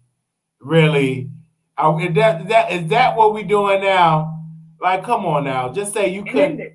You have these women coming out woodworks talking bad about his wife. That's awful. Yeah, that's just awful. Because she's not doing that. He's the one that's out here, and if she is doing it, she ain't getting caught up like he is. She's keep getting in as set up. And my thing is that I think that he should step down from being a pastor completely and let somebody else lead the flock. Sunday school, start all over again. Yes. And doing some seminary classes. You need training because you're not ready. No. You may have a gift, but anything that's done prematurely comes with problems. Absolutely. So you right about that. You're right about that. Thank you so much, sister, for calling in. You're welcome, Wiley. I'll be back in chat. Okay, now. Well, she said that. Wow. All right. We talk about all these subjects, then we'll get into some more stuff. But I gotta wait. I can't leave. I gotta wait to my package.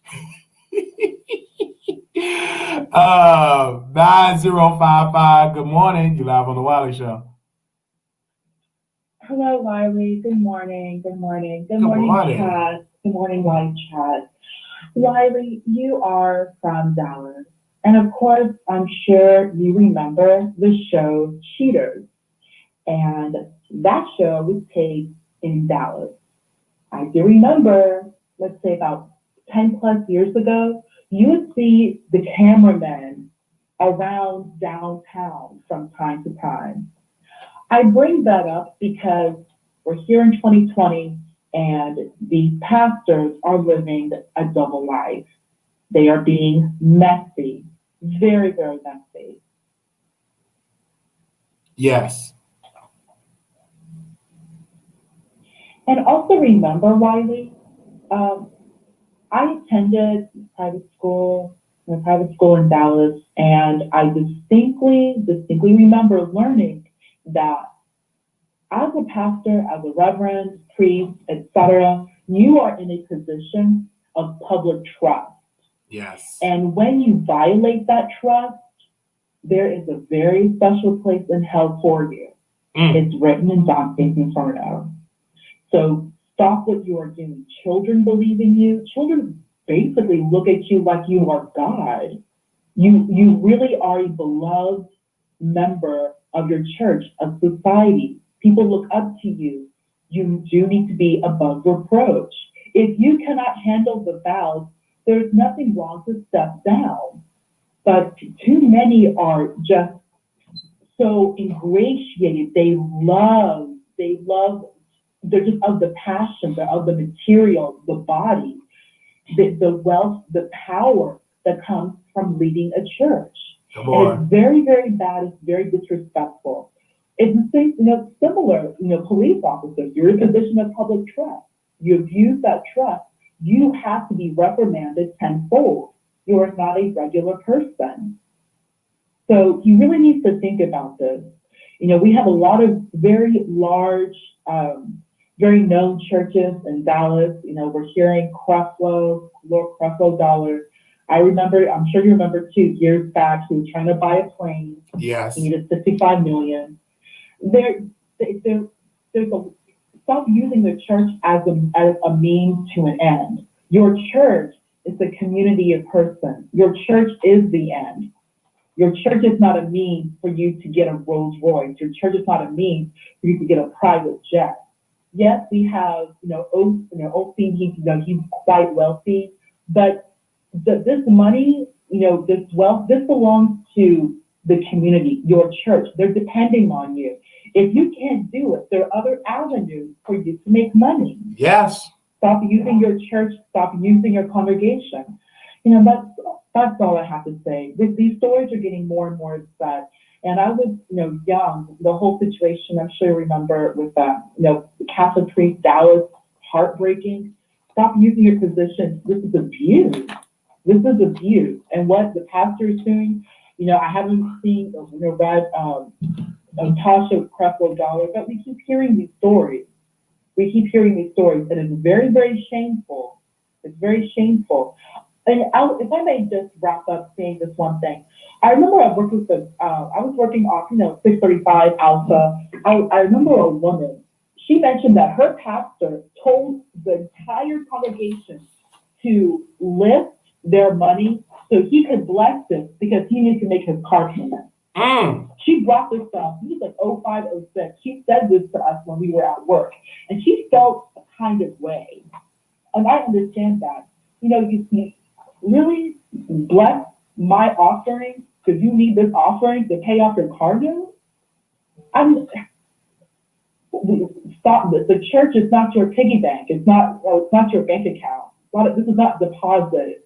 Your church is not FDIC insured. There's a reason that this is a nonprofit organization. You're expected to spend the church's money on the community. The money is not to be hoarded for you to jump in a pile of gold like Scrooge McDuck. And this is what we keep seeing. They are using this money to live these very lavish lifestyles, you know, and it's just very inappropriate. So you have a great morning, Wiley. And I do have gifts for you. Oh, thank you so very much. Thank you. To give you. Thank you. Thank you. All right. The last four, 1688, calling you on the air. Good morning. 1688. Area code 313, you live on the air. Hello? You there?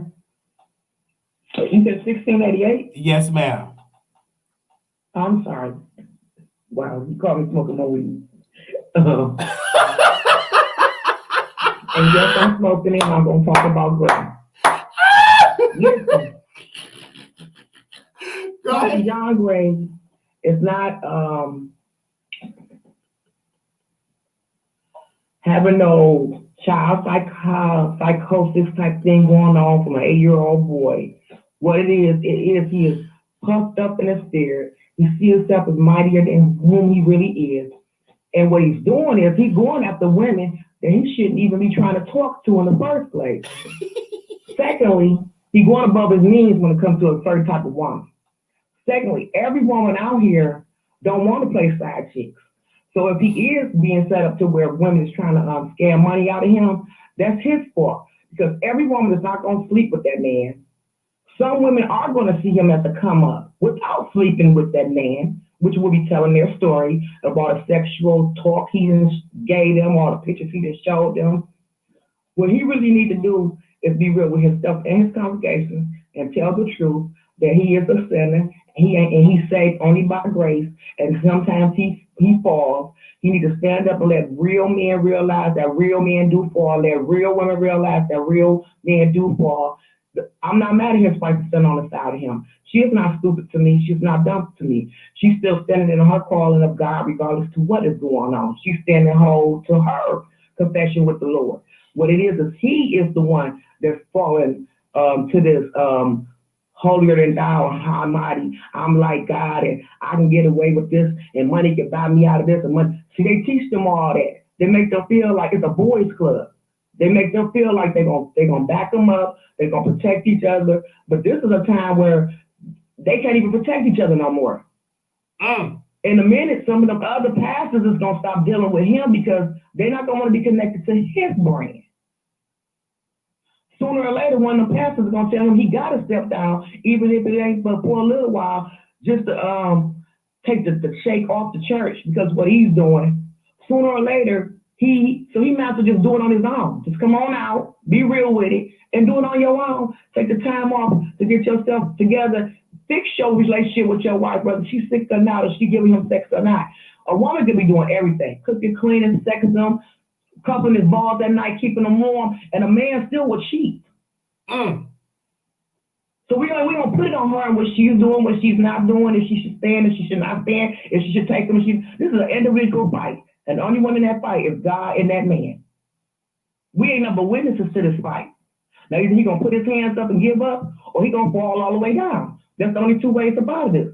Put your hands up and give up, or fall all the way down. Quit trying to point the finger and it's everybody but me. Narcissist.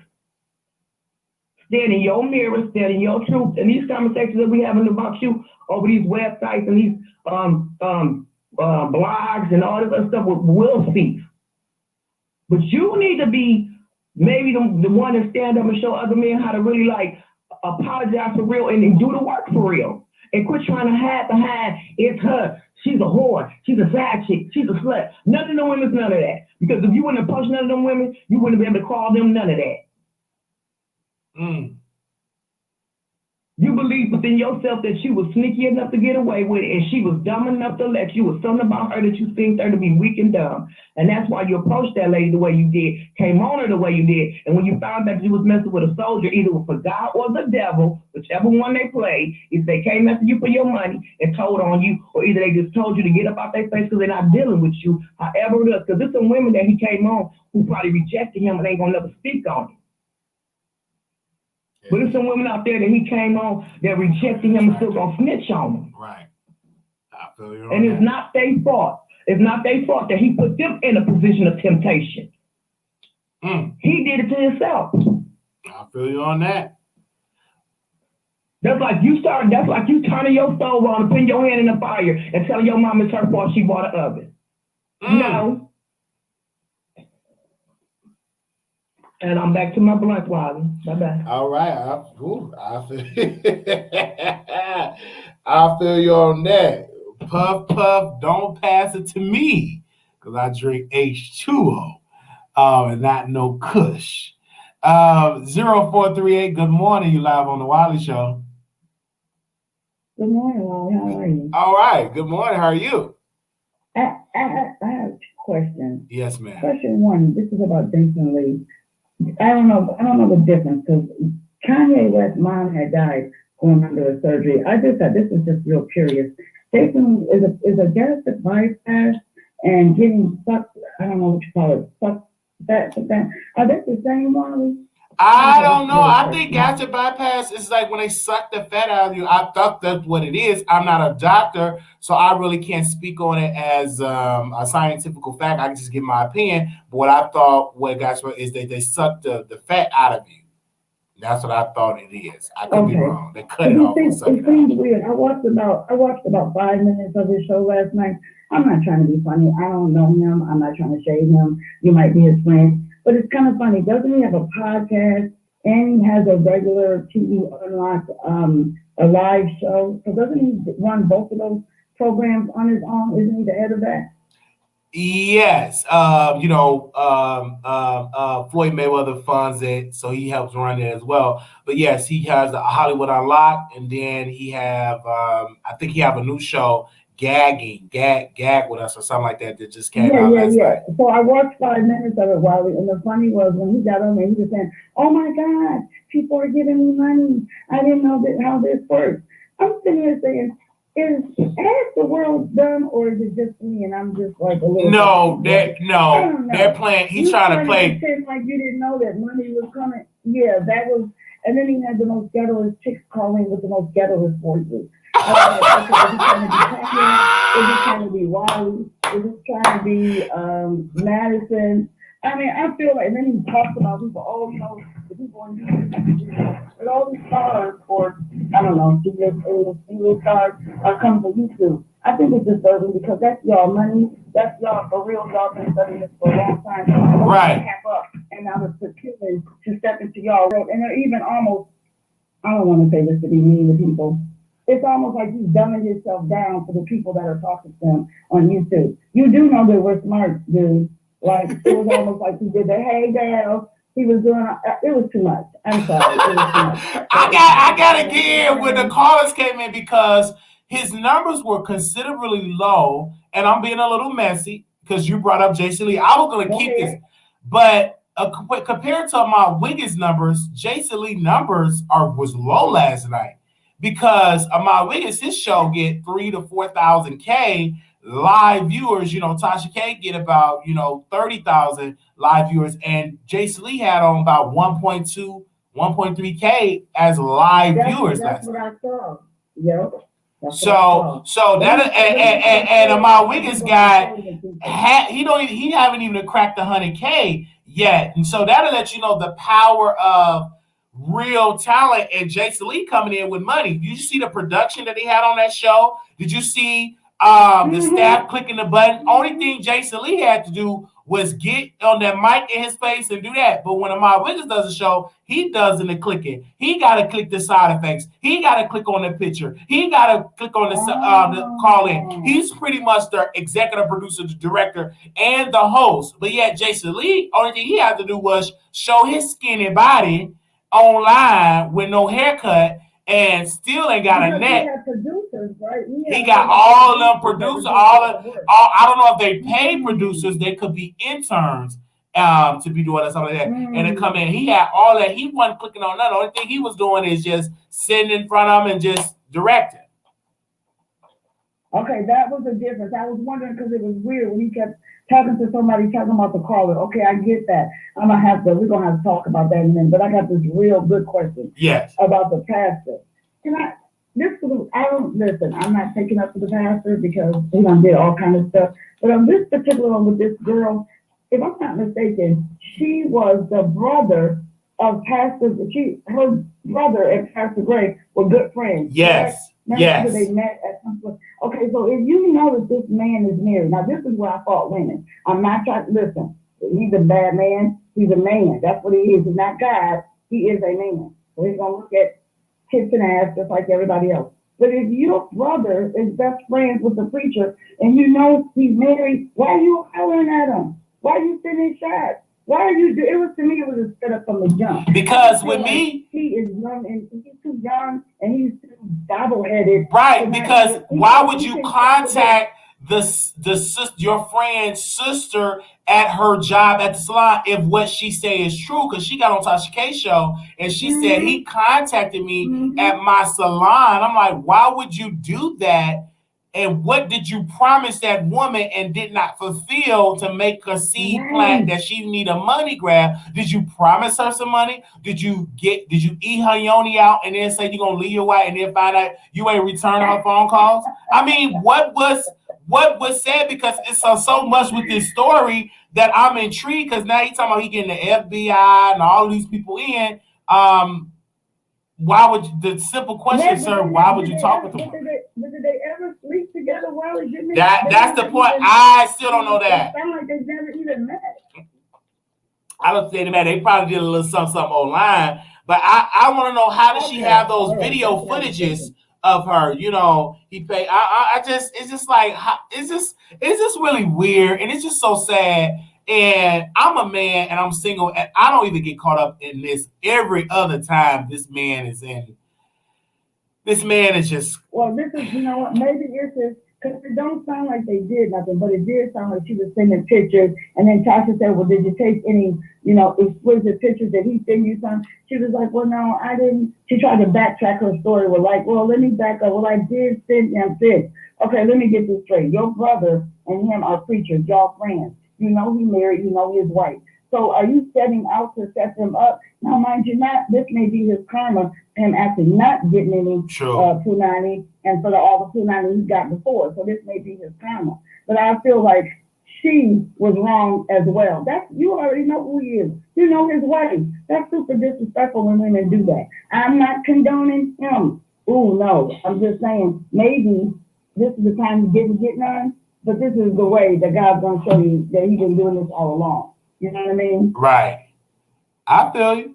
All right. Thank you so much, sister, for calling in. That was beautiful. You're thank welcome. you. That's all I want to talk well, about. Thank you so very much. Back to the chat. All right now, sister. Bye. Okay, bye. Anonymous, you live on the Wiley Show. Good morning.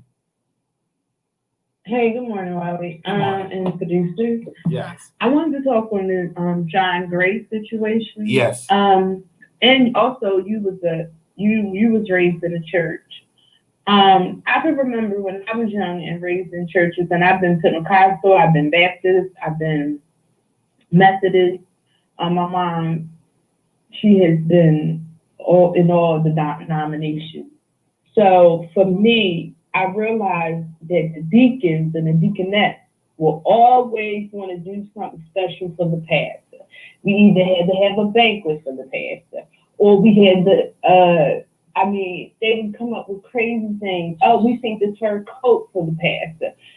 I feel like it's your team around you that's giving pastors these big overheads where, okay, I want to reach this certain salary. Okay, well, the pastor wanted this car. Let's get the pastor this car.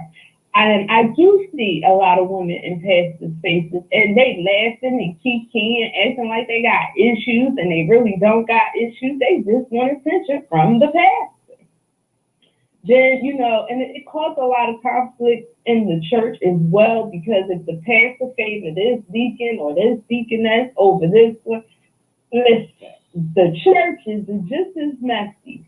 But what I wanted to say that it starts within your congregation. You know what I mean? Of giving pastors these big old heads and allowing them to have these big old salaries and keep asking for more money. It's all about if you have a positive team.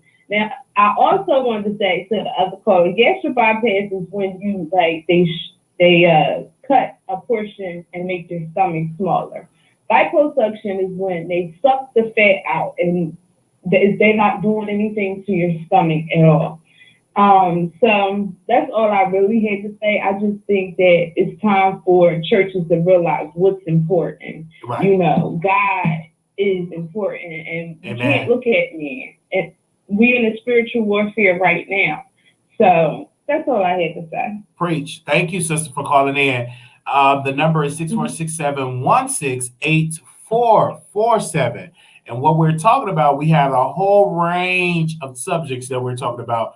And yeah, so I do want to talk about Charlemagne the God and Joe Budden. I was going to hold this until next week. To tomorrow, but let's just talk about it. I was reading it on one of my phones. Joe Budden and Charlemagne. Was I looking on this? Hold on, let me just do it on this phone. No, I do it on this one. Excuse me. What does it go? Joe Budden and Charlemagne the God. So here we go. Last week, Joe Budden classed back at Charlemagne the God after criticism of the Spotify deal departure. We are not the same. So let me give you a little backstory. Joe Budden is not going to continue his relationship with Spotify, and Charlemagne went on the Breakfast Club and said maybe it's not these institutions you work with. Maybe it's because you're not negotiating a better deal. Like who is your manager? Pretty much throwing a shot at Joe Budden like you need to do better with handling your business. So last week, Joe Budden said on his podcast that he would not renew his contract with the streaming giant Spotify. Budden claims that when he initially signed the contract with Spotify back in 2018, their vision for podcasting was aligned. However, their visions quickly became unaligned when he realized Spotify cared more about the money than him or his podcast. Joe is essentially said that he felt undervalued by the streaming service. Charlemagne the God took to the Breakfast Club last week where he blamed Joe for his beef with Spotify. It sounds to me like Joe Budden is a person who knows his worth but doesn't know how to properly negotiate it. Ooh. Because if you keep doing deals with various corporations, and you keep getting trash ass deals, that's on you, Charlemagne said. Then Joe Budden responded to Charlemagne criticism in a tweet and let her clap back at the Breakfast Club host in the latest installment of the Joe Budden podcast. Charlemagne, Joe Budden is a network. We'll talk later. Joe points out how Charlemagne is an iHeartRadio employee at the end of the day, and that he does not own the Breakfast Club. Shade. While the radio show might be the most popular, if Charlemagne were to leave the show, he could not take it with him. I know that you have this healthy obsession with me. Ooh. I know you think that we are in competition. Ooh. You might also think we are fighting the same fight. Ooh. You should be mistaken with all three of those. Joe stated, Charlemagne, you're not going to get it because I own this. My most valuable, my most powerful, my most accomplished asset, I own it. Ownership. You see all these black people running around preaching ownership. There's a reason for it, he continued. Joe then goes on to say that he and Charlemagne are not fighting the same fight, whereas Joe wants to maintain ownership of his assets. Charlemagne runs to different media outlets to get his point across.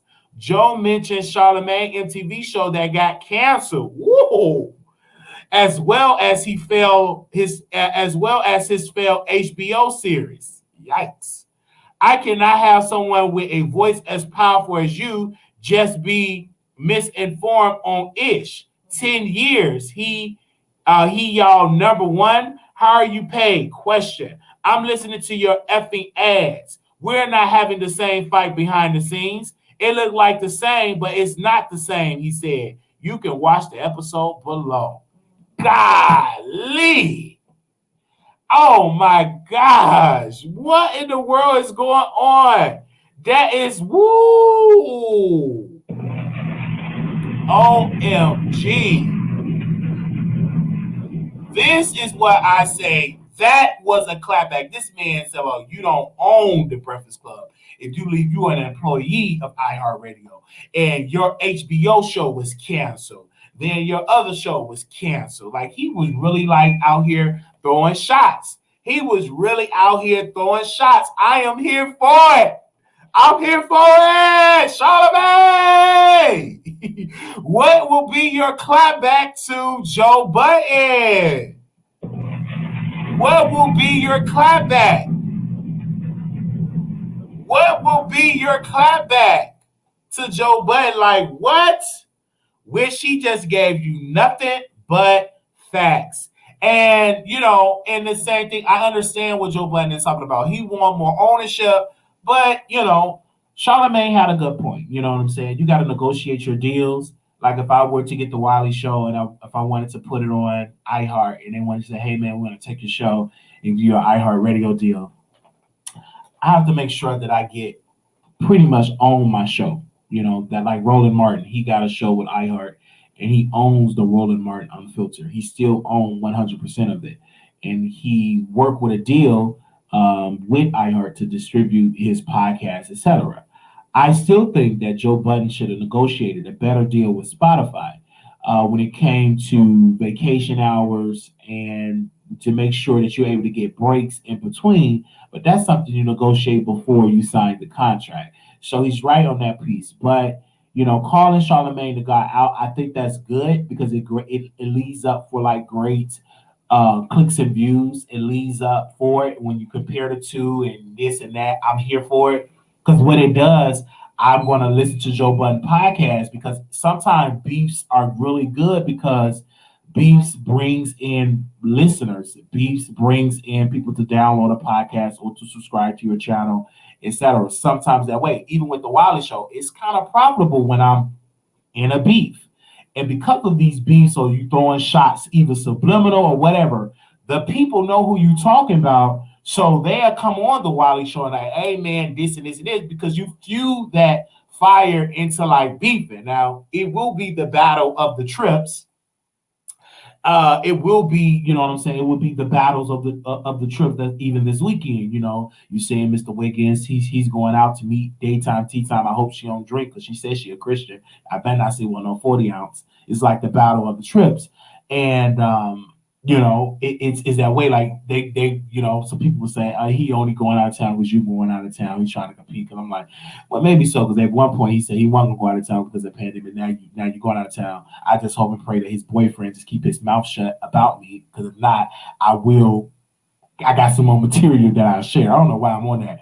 But just speaking about the Charlemagne, the guy, and like Joe Budden, that probably would be like, you know, a Miles Wiggins and Wiley. I can see that. Like, he got his stuff going on, I got my stuff, and we just throw a shot, or we both, like, influential in the business. And I already know what y'all gonna say. I can just see that. Like, we both, I'm throwing shots and everything. I can just definitely see that happen. Like, we both are just gonna be successful. And I know what y'all gonna say. Why you name dropping him? Why you always insert him? Because I can, because it's the Wiley Show, and you enjoy it. It's lit. It's great entertainment. It is what it is. You know what I'm saying? Do you have that same energy? And I feel like Lil' Kim a little bit. Right? I'm about to close, right? Because I've been on here for 2 hours. I feel like Lil' Kim, right? You know, they would bring up questions about Nicki, and they'd be like, "Why you do this?" And then Lil' Kim would say, "Do you ask her? Are you going to ask her those questions? I highly doubt you're going to ask her." Like, when people come hard at me when I insert Mr. Wiggins, they never ask Mr. Wiggins any questions because they can't.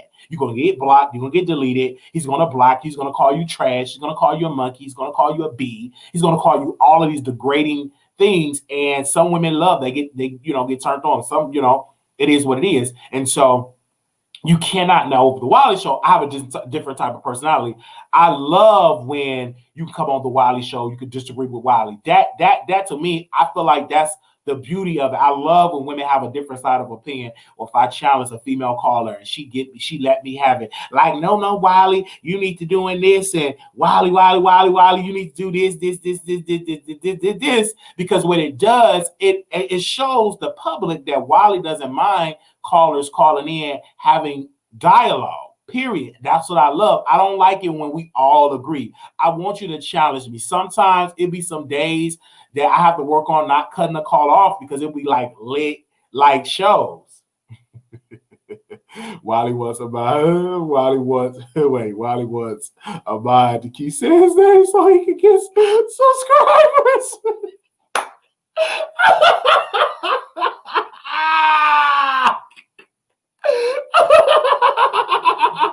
But best believe I am going to be looking forward to that Atlanta trip and that Chicago trip. Best believe my producers are going to be watching. Yes. Oh, my producers are going to be watching. My producers are going to be watching. I do want we could barbecue like a Friday. I would love to do that like a Saturday, like a barbecue. It's gonna like the battle of the shows. It's gonna be lit. I'm here for the battle of the shows. I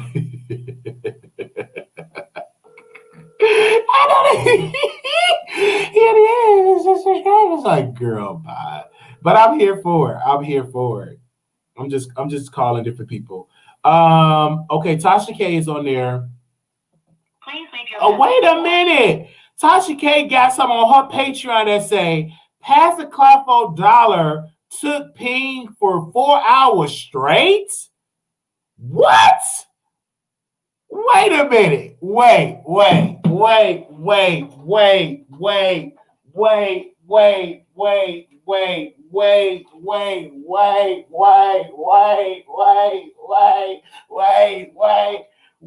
minute. Wait a minute. Wait. No. Wait a minute. You mean to tell me that is the type of receipts that she is dropping on Patreon? Wait a minute. She got something on Patreon. Let me read this again. She is on. Oh my gosh. I kid you not. This is on her Patreon. And she took a screenshot, put it on her IG. That's just a screen. She said, just the headline, exclusive. Pastor Clafo Dollar allegedly took ping 4 hours straight. Wait a minute. I am intrigued. Wait a minute. I thought you had us call you over there, Gina. Wait a minute. Wait. 4 hours straight. That hole is looser than loose, if that's the truth. Wait a minute. What? She just posted on IG. Ooh, Tasha better be careful, because Clafo got some good lawyers. Let me see the Dr. Larry Reed. I'm being nosy. Let me see the Dr. Larry Reed post on there. Let me see. Did he post on Larry Reed Live? I think that's his channel. Let me be nosy. Let me take a field trip. Let me see, did he say something about it? No, he didn't say nothing about it.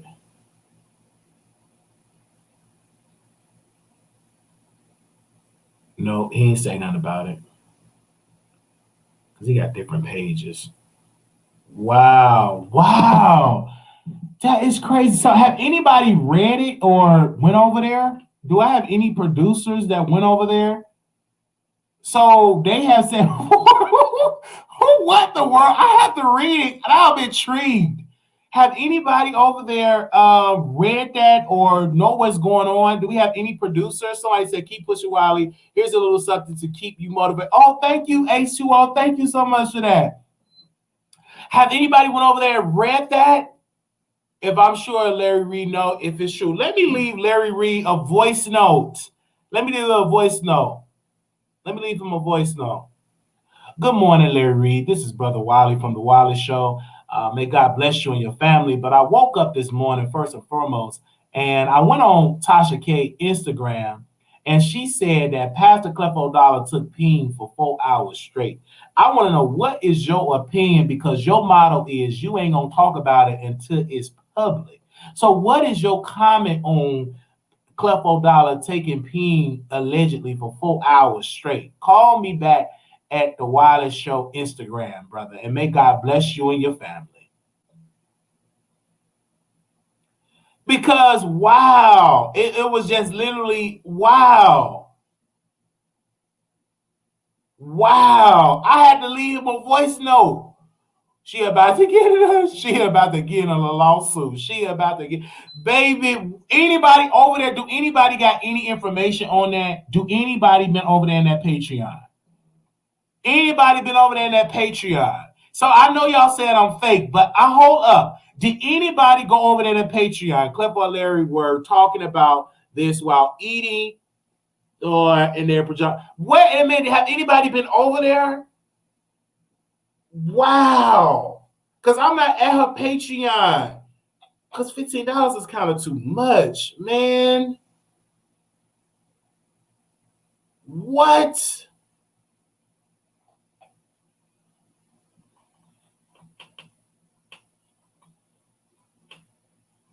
She got the $5 one.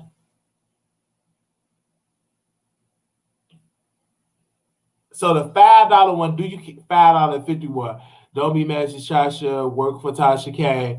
Was under the couple. Oh, I hope he calls you. I really want to know, like, what in the world is going on? Let me wow, okay.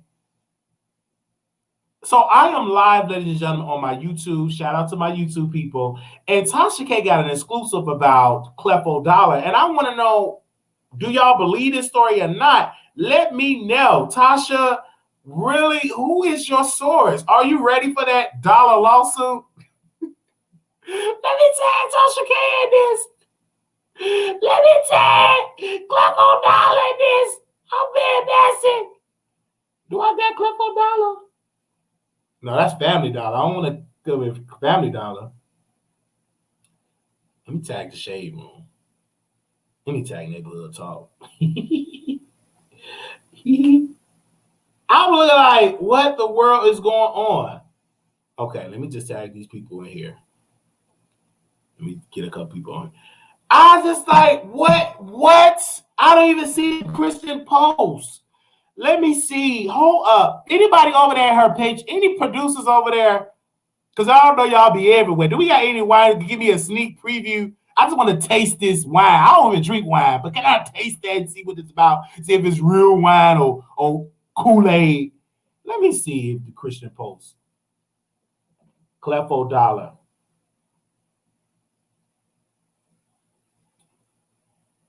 Let me see. No, he ain't nothing in the news about this. Only thing that was in the news when he got into a physical altercation with his teenager, I don't see nothing updated. I don't see nothing updated about this. Let's go to the phone lines. Anonymous, you live on air. This Clefo Dollar?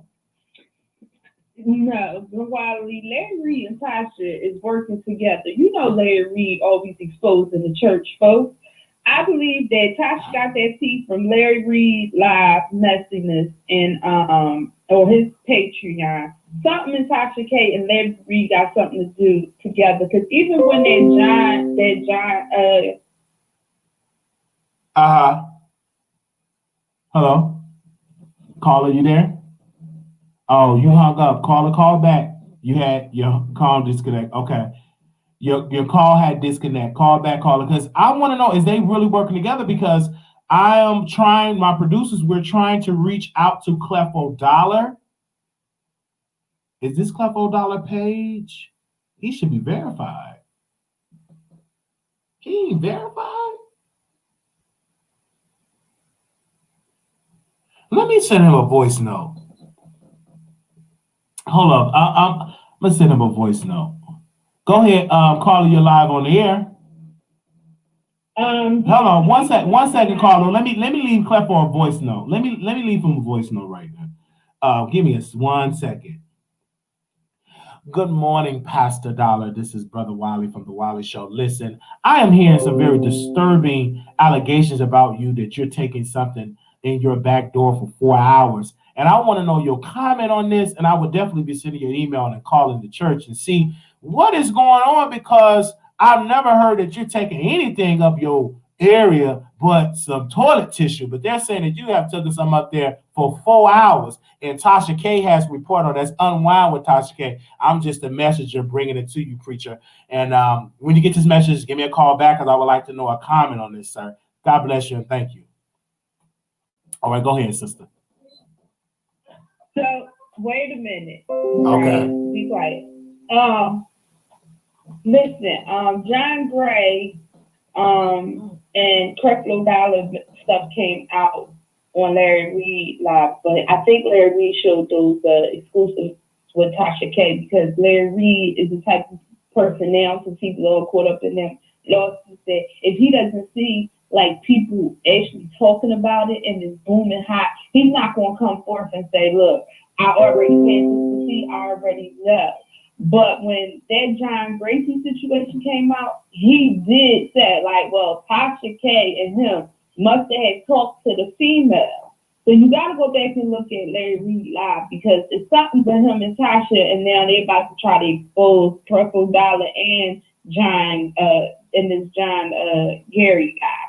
But it's getting deep with the both of them. It is. What? Why? What in the world is going on? It is crazy. But this ain't showing me no receipts, though. See, Tasha K got to be careful with that, because what I'm getting in here, these are just messages from somebody random, but what the evidence? Do we need video footage? Is there any video footage? What the world is going on? I said, no, listen, Pastor, I'm going to send this Cleflo Dollar. Ain't no different. Email it. What the world is going on? Because this is just a text message thread of them having these allegations, but you're putting this out. But where is the proof that he took some up his butt for 4 hours? I don't see the proof. I don't see the proof. I don't see the proof that he took some. I don't see the proof. No, I don't see the proof. Let me leave a message. Let me send somebody an email. God bless you.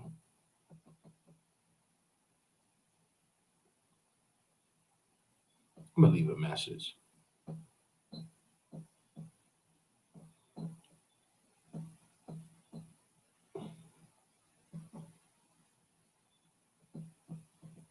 Give me a second. Give me a second.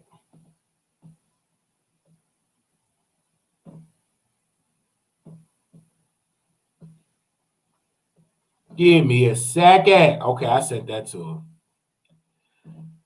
Oh, wow. Give me a second. Okay. Oh, gosh. This is crazy. The number is 646-716-8447. I don't believe this, though, because nobody else is talking about this. The Shade Room, Ball Alert, nobody, the Christian Post. I don't even see the Christian Post talking about this. And the Christian Post, they always into the mess. Nope, I don't see like Christian Post like it was. I don't see it. This is like literally breaking news that Tasha K is literally on Patreon, and people are sending me screenshots that the receipts that she have is like someone is I'm not going to read it because y'all got to go pay to go see this stuff. But just a summary that someone is sending a text message thread that she's responding to somebody, but this could be her talking to herself. While Larry comments on the Tasha K Instagram post. Let me see what he said. This could be her talking to herself. This ain't no video footage. Them are strong allegations. Let me see.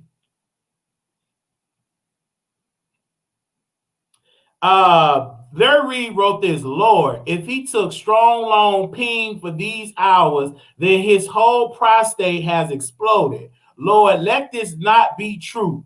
Now, Larry Reed, that's messy.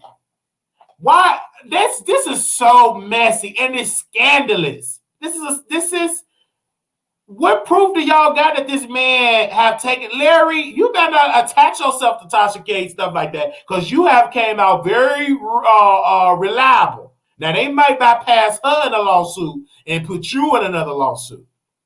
Because my thing is this, some lady or somebody being messy, somebody, this one I'm going to just say it, skip it. Let me drink a little bit more of my water. Hold on. Mm-hmm. Just being messy. Oh, let me see. Is this Clefo Dollar? Hello, hey, man. Hey, you got called. Oh, no, I had called you. I was seeing y'all because I'm being in a hotel. And then I'm coming over there for dinner and stuff. And then I want to see your house and stuff. So that's why I had called you. You here already? No, I'll be there tomorrow. Oh, because I was going to set the restrictions. I'm surprised you was what you call. They done closed our village. What? They had closed? They want us to quarantine. I went to the village one time. What? Talk to me on Charlemagne. So do you want me to come or do you want me to stay? What do you want to do? I'm finna call up there because I'm gonna talk to me on Charlie.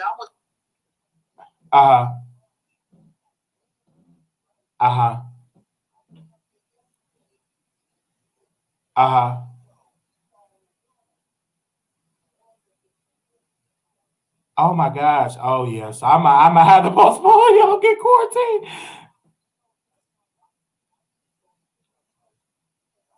But you know, if they telling it for that quarantine, that means somebody have something then.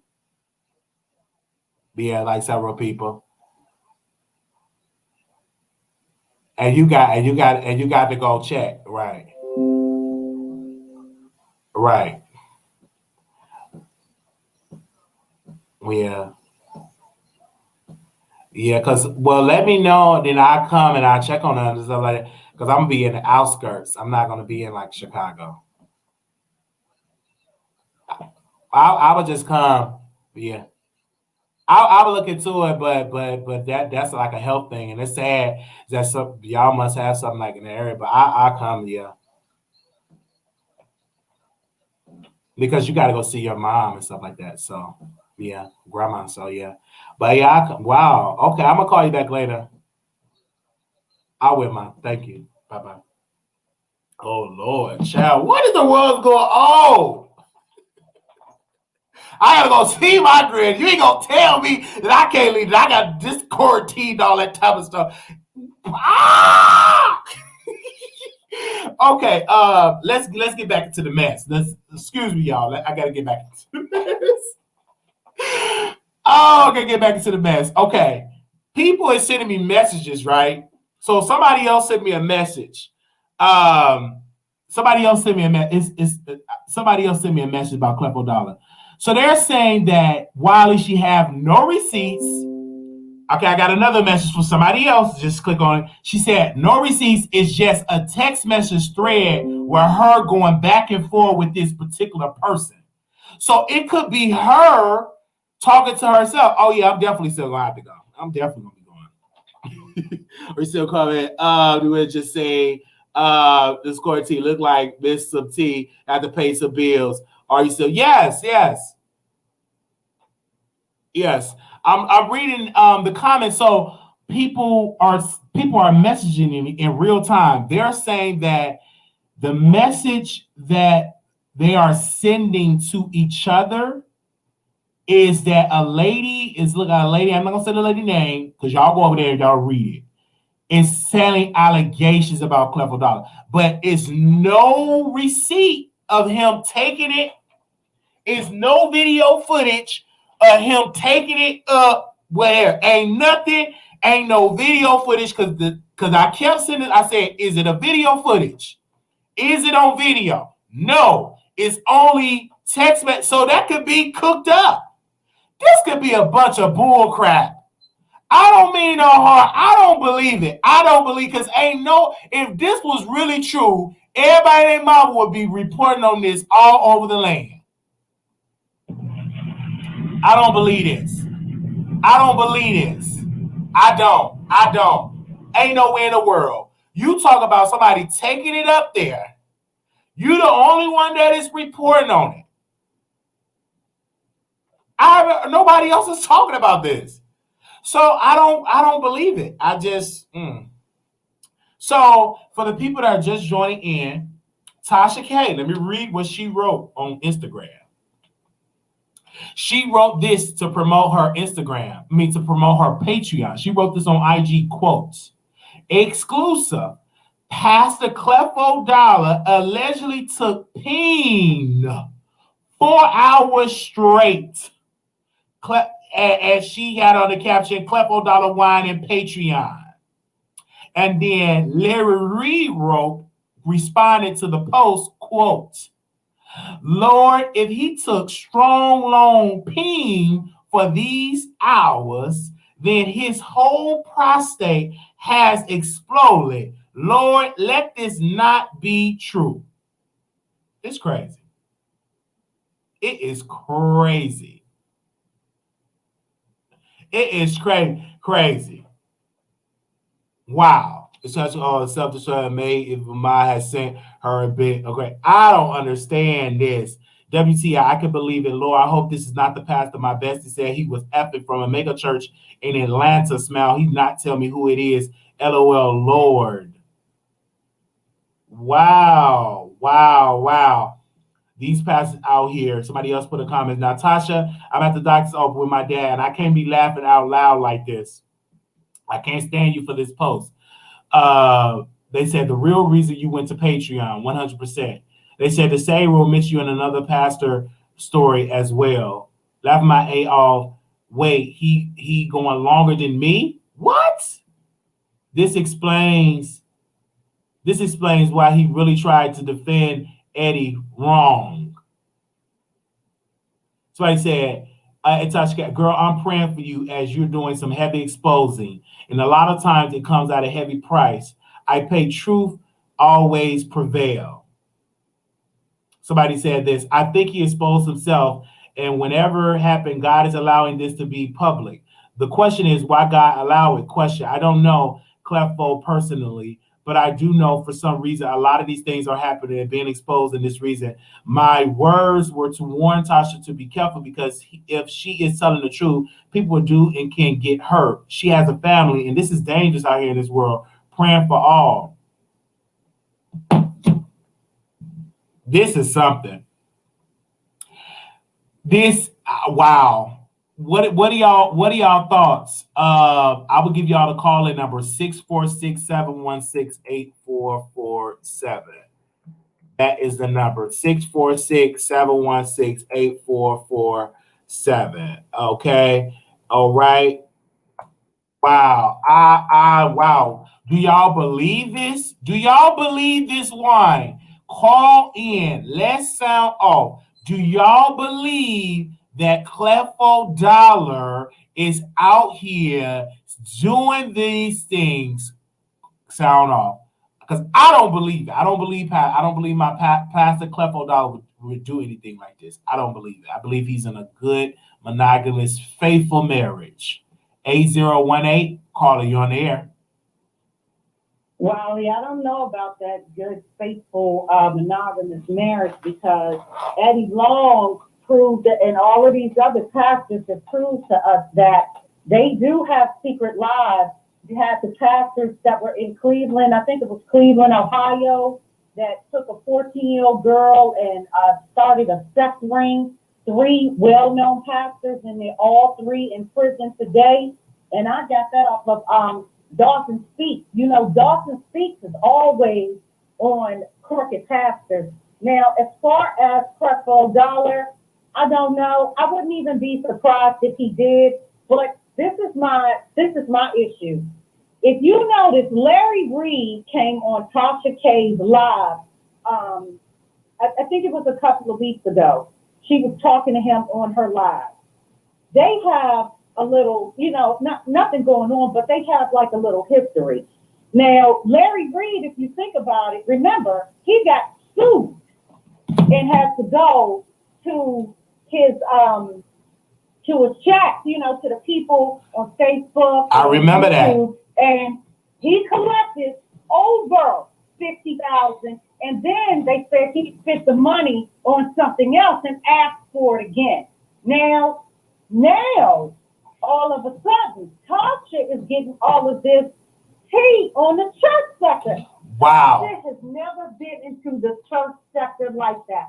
And my advice to Tasha, be careful, sweetheart. These pastors are ruthless. Very ruthless. They want to keep their business from being exposed. They do all kinds. It's like if you've heard of pastors having people murdered, they rape children, having people murdered because they want their secrets kept in house. You're talking about a multi-million. This man is in the millions. I'm not talking about one or two. Let's push it well over that. Creflo Dollar has been out here for years. Do you really think that Larry Reed was going to take a chance putting that story out, getting sued again? Because I want to. Do you really think he would take that chance? No, I don't think so too. And I'm like, why is Tasha K risking another lawsuit? Because the church, they don't play. They will. They don't play. They will have you in court, and they do have their goons, and that because I've learned that from Dr. Larry Reed because he got in he's still in lawsuits with with Bishop E. Dewey Smith, right? That's why I don't understand. Why I would be like the one. Well, wait a minute, Larry. You need to put that up yourself. Right. Now she did say that she did have something on a pastor, something juicy. A couple of weeks ago when she was starting to promote her Patreon. I don't have no problem with Tasha. I don't have a problem with Larry Reed. My only issue is Larry Reed has been sued before. Now Tasha is getting juice on the church sector. That's crazy. And think about it. That's crazy. And she's getting right. And he's under the comments. And he made a comment talking about if he did take it out, I hope not, because his prospect gonna be exploded or something of those magnitudes of he's saying. When have you ever known Larry Reed to comment on? When have you known Larry Reed to comment like that on Tasha's stuff? I'm telling you. You don't think to me? You don't think that someone that he gave her that? Larry gets all the juice. Larry knows who's throwing who. Larry is in that. That's his thing, that he's in the church sector hard. Just like King Jobs didn't even get it. Now King Jobs puts it out. Absolutely. He don't care. He puts it out. I'm just saying, it's just a theory, but Tasha, please be careful. Don't mess with these people like that. It's not worth it. Because even King James haven't posted, no other publications have posted, not even a Christian Post, not even CNN, no major, nobody. But this piece on Patreon. I don't know if CNN would post. I mean, not CNN, but at least Christian Post, at least Christian radio. If this is true that he cheated, because he is married, right? And you taking some for 4 hours. So that's a big scandal. So nobody else talked about it, but just, Creflo Dollar had those billboards all in the DMV. It's all in Maryland. Wow. In PG County, yes. Creflo Dollar is all over. Creflo Dollar been out for years. I didn't know that. She just needs to be careful. Be careful with that. I mean, that is a strong accusation, and I wouldn't even be surprised if it is true. But you know that these people will do anything to keep their secrets shut. And if they got to tap your wallet like they did Larry Reed, because they're not done with Larry Reed. No. They're not done. Mm-hmm. And he's putting it out to make the public aware. These are the people that you are giving your money to, so on and so forth, and I understand. But just like they hit him hard, they gonna hit Tasha K even harder. Yes. Yes. And one attorney ain't gonna be able to do it. Absolutely. You gotta have a team. Absolutely, because some people send me Okay. stuff about his arrest record. I do understand that because it was like abuse. They was talking about he was, I guess, chastising his daughter. I do remember that, but that is what they're alleging now on Tasha K. That's more serious than in the past because this is you're talking about same gender. This is a scandal. This and it's on her Patreon. And what I'm saying is, if this is true, because when people are sending me screenshots, you're literally having a conversation in a text message thread. That could be Tasha playing, or that could be somebody else just lying. You know what I'm saying? That could be somebody talking to themselves.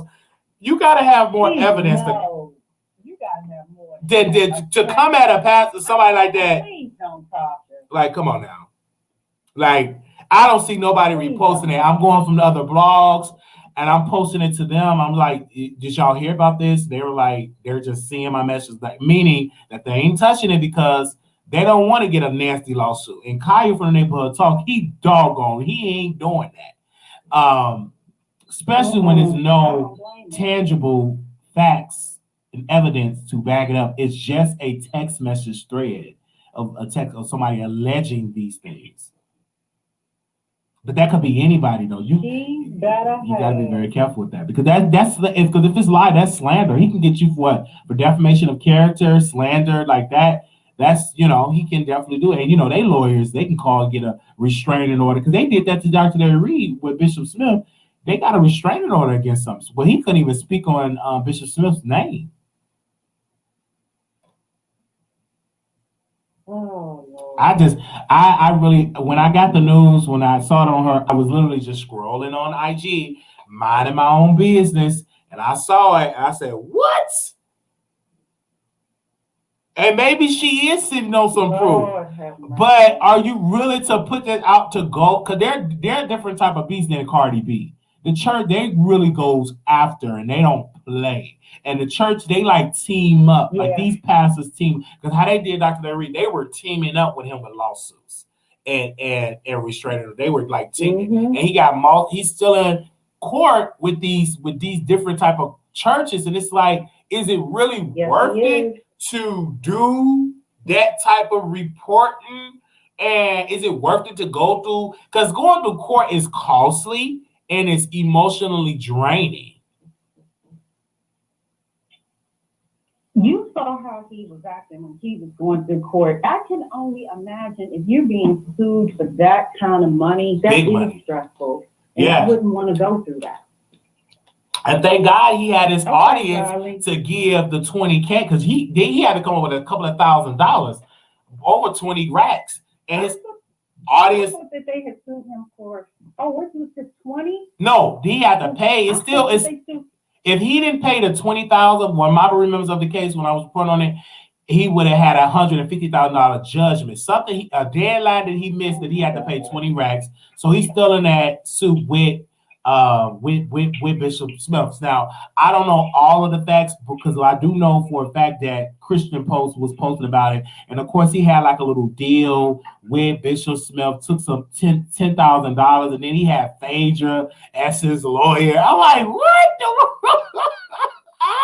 Oh, yeah. So with me, because you brought up a good point, I never seen Tasha K get into the church beef. She never was into the church beef. I never seen Tasha K in the church beef.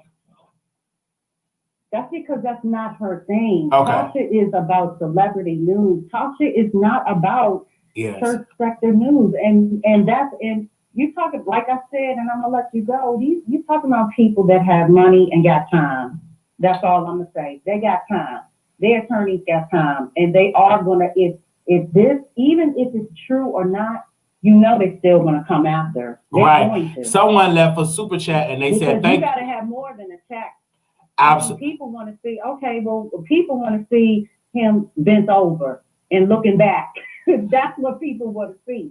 Facts. Someone said, "Don't believe it unless they see him looking back, and even still, they ain't gonna believe it." You're talking about the church, a mega church. Absolutely. Someone sent a super chat and they said this quote, we have to remember court/litigation is only a net positive for Tasha and a business expense. All of this wine puts her and her channel on the map. That's true. That is true. I totally agree with them on that. But is it worth? Is it worth being okay? Yeah. People already look at Tasha as a liar. No matter how much we like her, they already debunked her. What was that on the shade? Is it the shade room? Yeah, the shade room. Yeah, they debunked her with the John Gray story. I do believe, and John, whatever his last name is, he's been out here doing that. And I do believe it, but you have more people against you than you do for you. So do you want to start continuing to build your channel on lies and untruth and halfway information? I mean, people are going to come out. It's just not worth it to me. It's not worth it. Base it off of something else, but don't base it off of just everything. Everything is exclusive, a halfway exclusive. You know, you got to have more proof than that. You know, and still, you got to be prepared for the repercussions. Tasha don't have the kind of money that the church got. Absolutely not. No way. Larry is big. Larry is big out here. It ain't one person in the church sector all over that does not know who Larry Reed is. Absolutely. But when Larry was getting hit with that, when he was getting sued, you could see the stress. I mean, you could hear the stress in his voice. It was in his voice because they were coming at him hard. They were heavy, Lord. Cardi B is a rapper. Creflo Dollar is a pastor of a mega church, a multi-million-dollar organization. They're like the black mafia in the church sector. Who got more money and who got time? I just don't think that it's worth it. And I'm gonna let you go. Because then you're dragging now. It's an apostle. It's this. I'm not gonna say the apostle name. Is sending these text messages about Clefo Dollar and got his name mentioned in all of these messages. And then somebody sending me the apostle IG. Now the apostle that allegedly sent these messages to Tasha, they're going back and forth that she posts on Patreon. He only got 439 followers. So what I'm thinking, they just probably thinking of named a random apostle on the messages and probably dragging this man in mess that he don't even know that he's in. Mm-hmm. Because it don't seem right. It seemed like a scandalous thing that y'all kahuna. I don't think the story got that much legs in it. I really think Tasha K want Clefo Dollar to respond. She wants the exposure. I think her strategy to get to 1 million is to get there by litigation, court cases, lawsuits, to bring exposure to her channel. I think that's what she wants. So all of the blogs can be like, she's getting sued by Clefo Dollar, and then she get on there. I wipe my butt with a cease and desist, get some Pangea wash and everything like that. So, because I'm literally looking like at the apostle, like he only got 5 posts on here. He's not that very active on here, and I think they just randomly just put his name in this situation, and he probably know of Clefo Dollar, probably preached at his church. And just putting his name in and say, well, apostle said it, and all this type of stuff. It's just, it's to me, it's messy and it's scandalous. It's messy. Because saying, and you over exaggerating. He took peeing for 4 hours straight. Come on now. Come on. Like, y'all, if it is true, y'all show juicing this story up. You just better be careful. That's all I'm saying. All right, Wiley, I'm gonna let somebody else call in. Okay, thank you. Wow. Okay. Okay, let's go to the phone lines, people. Wow, this was a lit show. 8128, call you on the air. Hi, Wiley. Yes. Can you hear me? I can hear you. So, if you remember when Larry Reed was having all those, when he was going through that lawsuit, and all of a sudden he got a Patreon, right? Uh-huh. And he was like, I can't post no more receipts on here. Y'all go subscribe to my Patreon, cause I ain't trying to get in trouble. Well, all of a sudden, Tasha got that Patreon, right? And yes. We're all like, well, why would she get a Patreon? She's the same what she said about, super tax and all that stuff. Well, now she has a Patreon. Well, last week on his platform, he also said he needed Tasha K to start reporting on these, this person because he has a wider range and a bigger platform than him. But I think it's because he is trying to stay away from more lawsuits. Now he is feeding Tasha this church mess because Tasha's never been into church mess. I never heard Exactly. her post on church he mess. said that on one of his shows last week. I think the only thing that I heard her post on, it was years ago when she talked about the Bishop Eddie Law, and I think everybody was talking about because that was like an international story. Well, yeah, because everybody was talking. Everybody, but when it comes to like breaking church stories, no. Mm-mm. Exactly. And so I'm telling you, I really think because, he did that same move. All of a sudden, he got a Patreon out of nowhere. He's like, I'm going to start posting my stuff on Patreon. And, wow. this, that, and the third. Scandalous. And now all of a sudden, Tasha gets a Patreon. And now look at the stuff she's putting on. I cannot believe that they're yet doing that. This is scandalous. I told you, Wiley, Larry been dropping nuggets for Tasha K. They are working together. Like my producers all over the country are saying this, that they're saying that they're working together. But my thing is this, will that teamwork stay as a teamwork when them big old lawsuits gonna be going on? Would they still be a team? I said I want to know. Wow. Yeah, I'm telling you. But do you believe that Pastor Clifford Dollar had been taking pain for 4 hours straight? Do you believe that? So I do not believe that. I don't believe that. I think that they exaggerated if there is something. So let me tell you, the thing about this, so I used to be married to one of his spiritual sons. And we used to, this was years ago though, we've been divorced for 8 years. So, but there are a lot of scandals, of course, we know in the church, and they hide this so good because they are protected. Okay, like that other caller said, they are like a mafia. Like you would be surprised when being married into a family like that and being around people on that level, like the Tankers, the Dollars, all of those people, you get a different outlook on church folks. Okay, so there may be. I wouldn't be surprised if there was some truth to some cheating or whatever, but I think they're exaggerating in 4 hours. I really do. All right. Thank you so very much for calling in, caller. Okay. Thank you. The number is 646-716-8447. Anonymous, you live on the air. Hi, Wally. Hey. I want to say, Tasha K don't understand too. Not only do they got a lot of money, but they can get private investigators. They can get people to look back into her past and find out things that she don't want us to know about her. So she might be dipping into the wrong pond because church people don't always play fair. And just like she thinks she uncovered a massive story concerning him, it's going to be mighty funny when things about Tasha K can start falling out of the buckets and the buckets and the buckets. They got money to investigate her, get information that she don't ever want to ever nobody to know. Wow. Thank you. Thank you so very much. The number is 646-716-8447. This is breaking news. We were reading off her Instagram that she have posted Tasha K, and she said 3 hours ago, she said exclusive Plaza Pluffo Dollar allegedly took pain 4 hours straight. And she is encouraging her followers to go on patreon.com/Tasha Cat. So we are literally talking about this in real time because we got the information just like in real time. I'm literally like doing a show, and this is we're literally been on here. We haven't been taking none up the button on 4 hours, but we've literally been on air for 3 hours, going on 3 hours. So we want to thank those that have contributed to us today.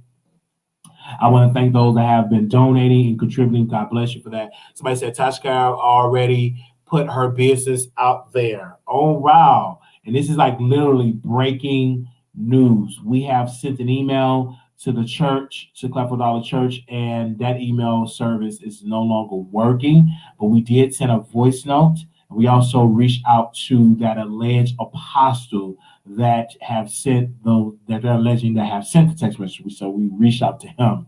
So what we're trying to do is trying to crack this story open for you all. 3071, call you on the air.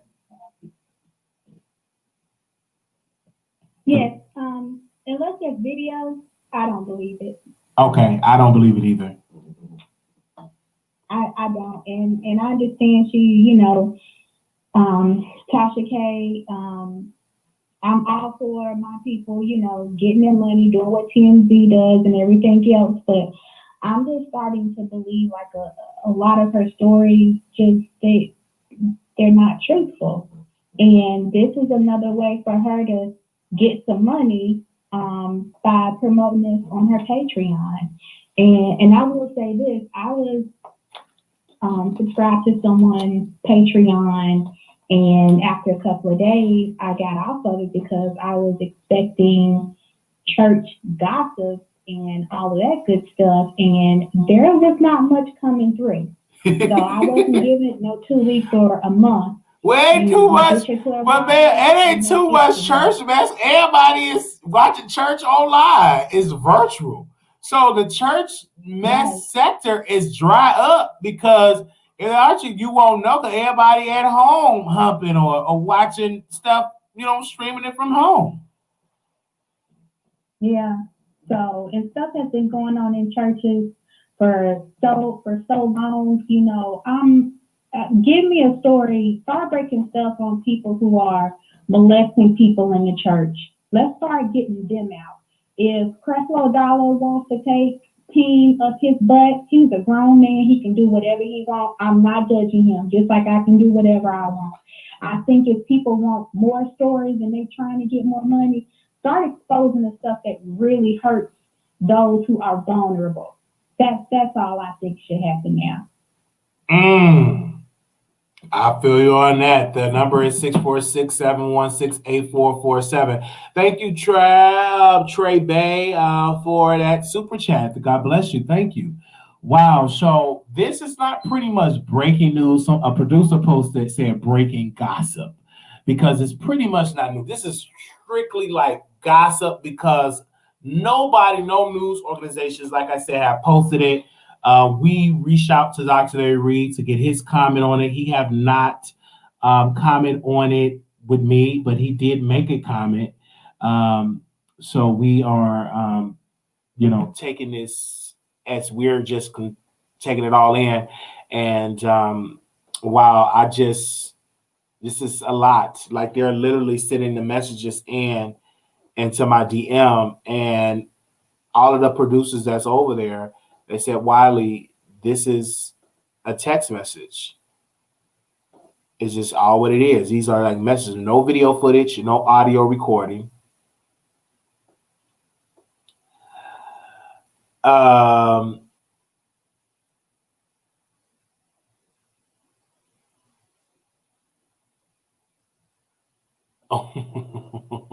my God. I'm just reading it. Don't get me wrong. Whoever wrote, if this is real, this is good. But whoever wrote this is very juicy. I will tell you this. It's entertaining. Wow. Because somebody, I will definitely keep y'all updated on it. So my mom had called me because in the area that she in, they want them to be quarantined. And it's just really, really crazy. And it's like a pandemic, y'all. So I'm gonna call her and see what she's saying because I'm like, I had got distracted about this Clefo news and see what she's talking about. It's a lot because I gotta go to Chicago because I gotta see them. But if I can't see her, then it's no need. It's no trip. I don't believe there's a fake text message app. It's such thing as a fake text message app. Really? I don't believe it. I take Tasha K stories with a grain of salt. You know she's the queen of clickbait. Wow. Queen of clickbait.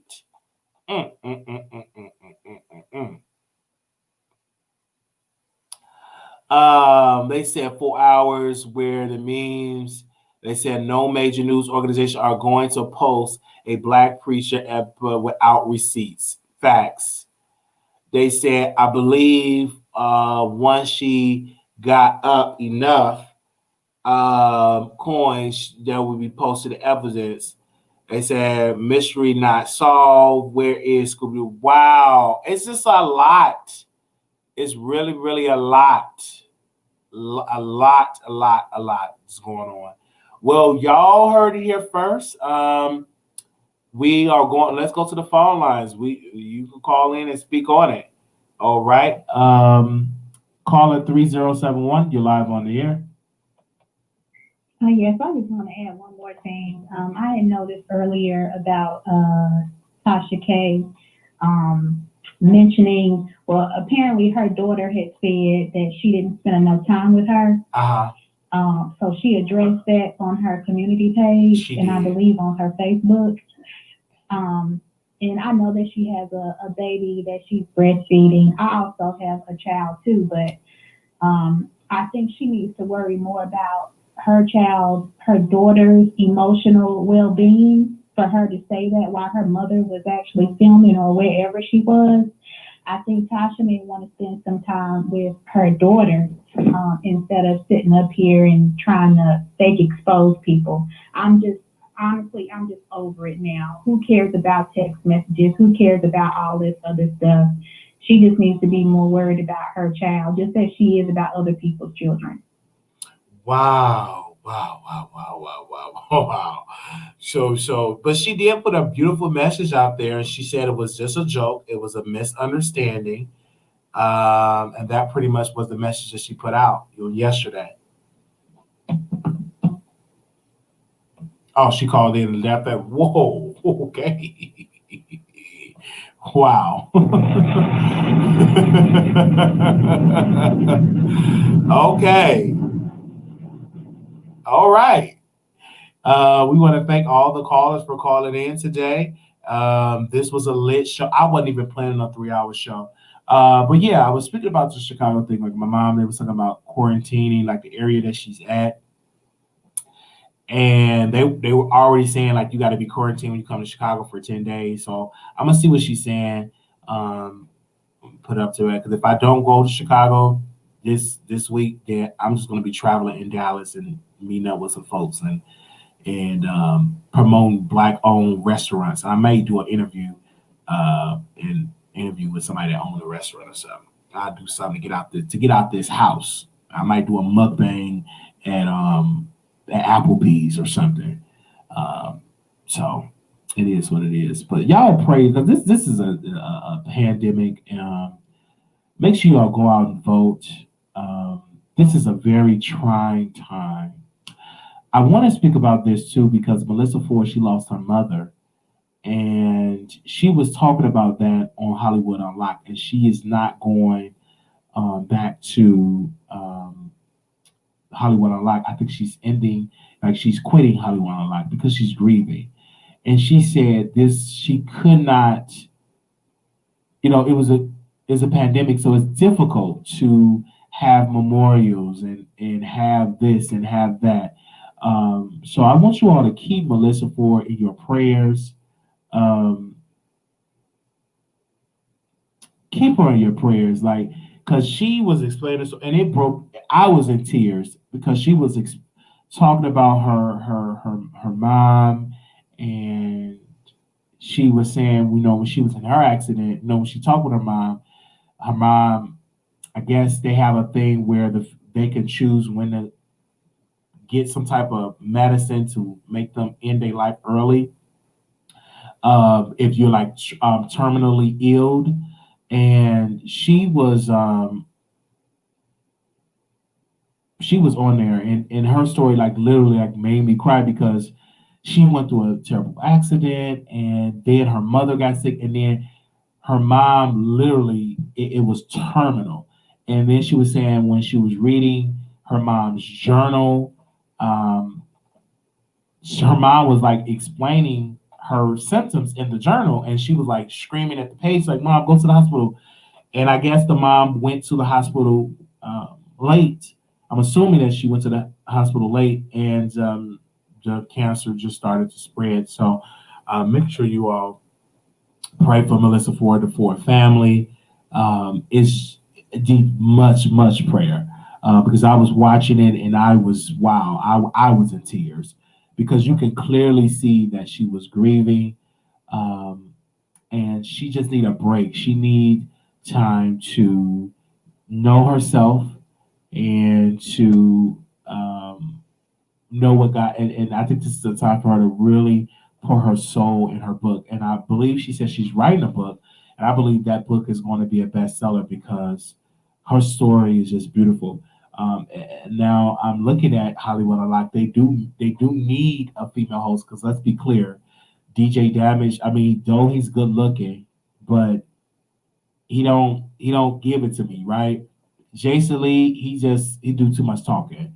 So I used to love Melissa Ford because she was beautiful, and she offered, and she's intelligent, and she offered so much. She offered so much into her commentary, and that is something where I love that about her. She offered a lot of a lot, and I do miss her on Hollywood a lot because they definitely need a female host on Hollywood a lot, because it balanced the show out. Because like I said, I can't watch Jason Lee by itself.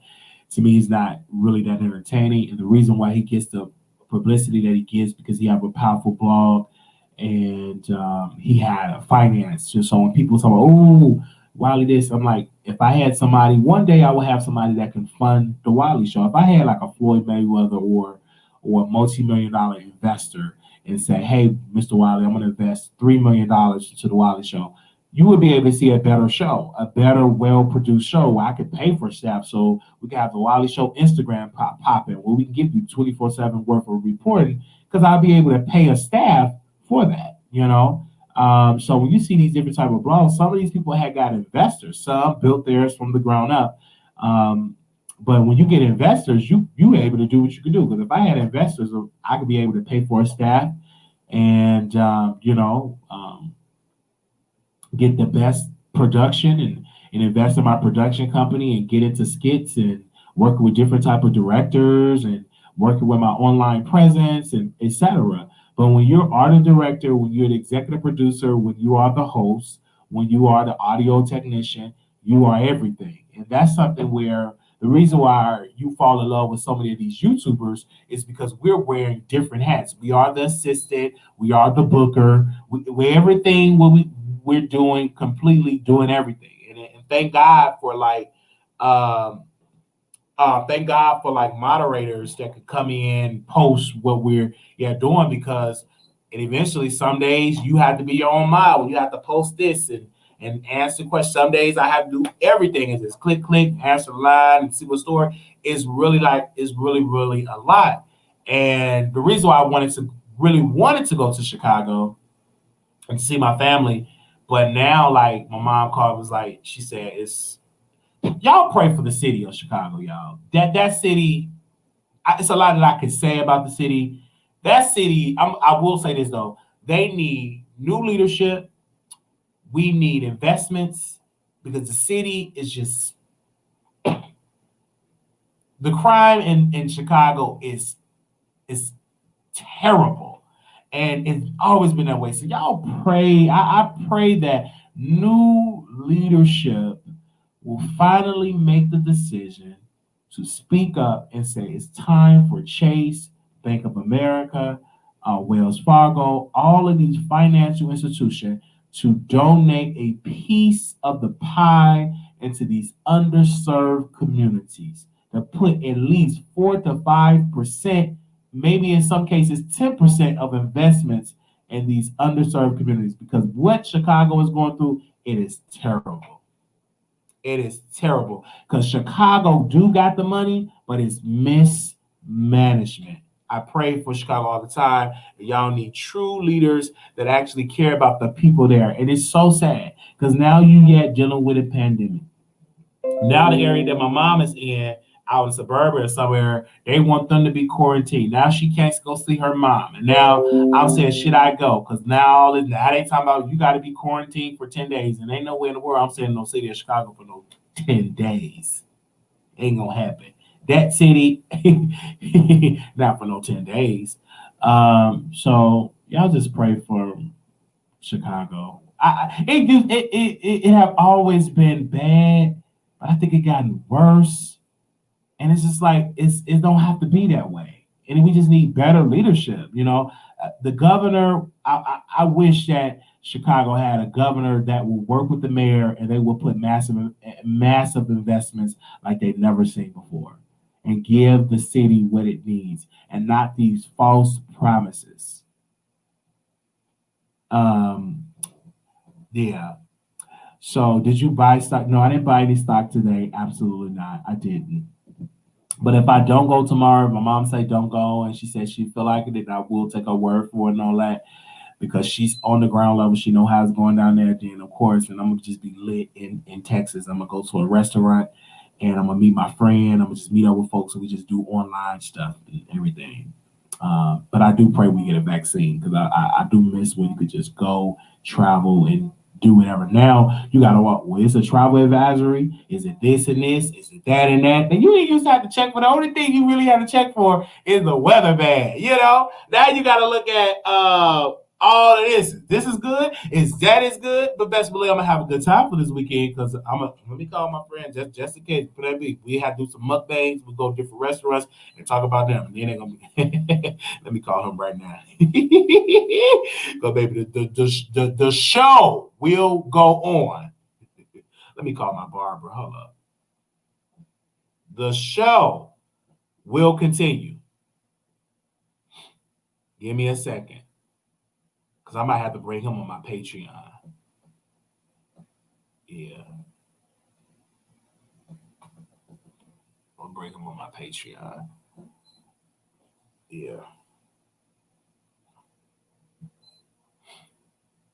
They're saying you can just trust to say not the black people.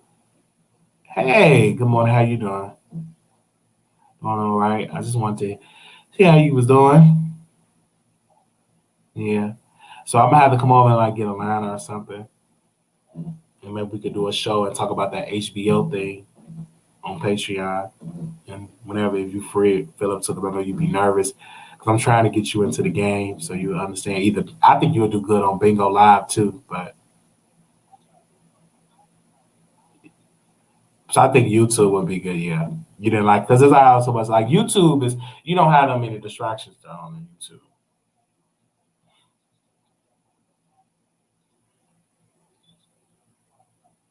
Mm.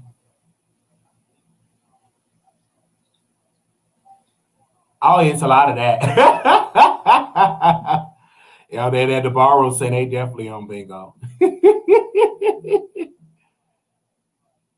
They are.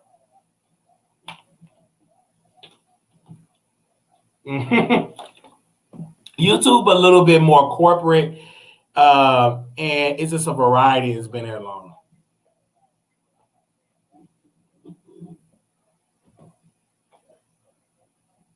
Yeah, I'll let you know. So, because you will be at home today, right?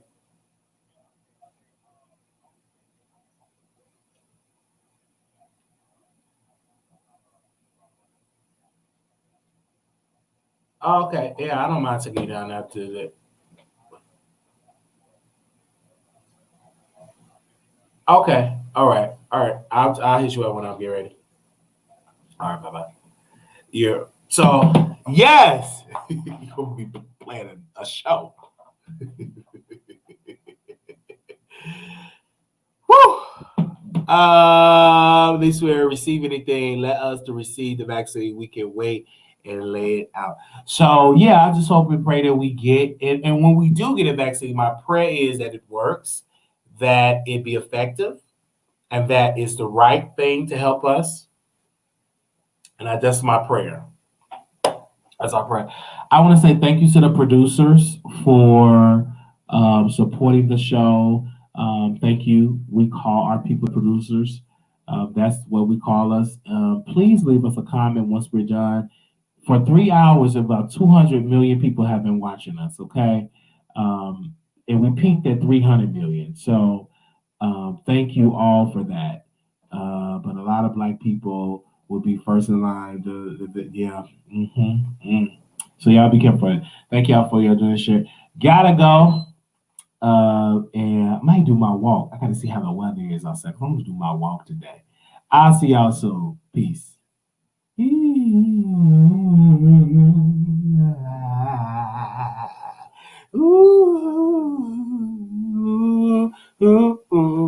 Thank y'all so very much, y'all.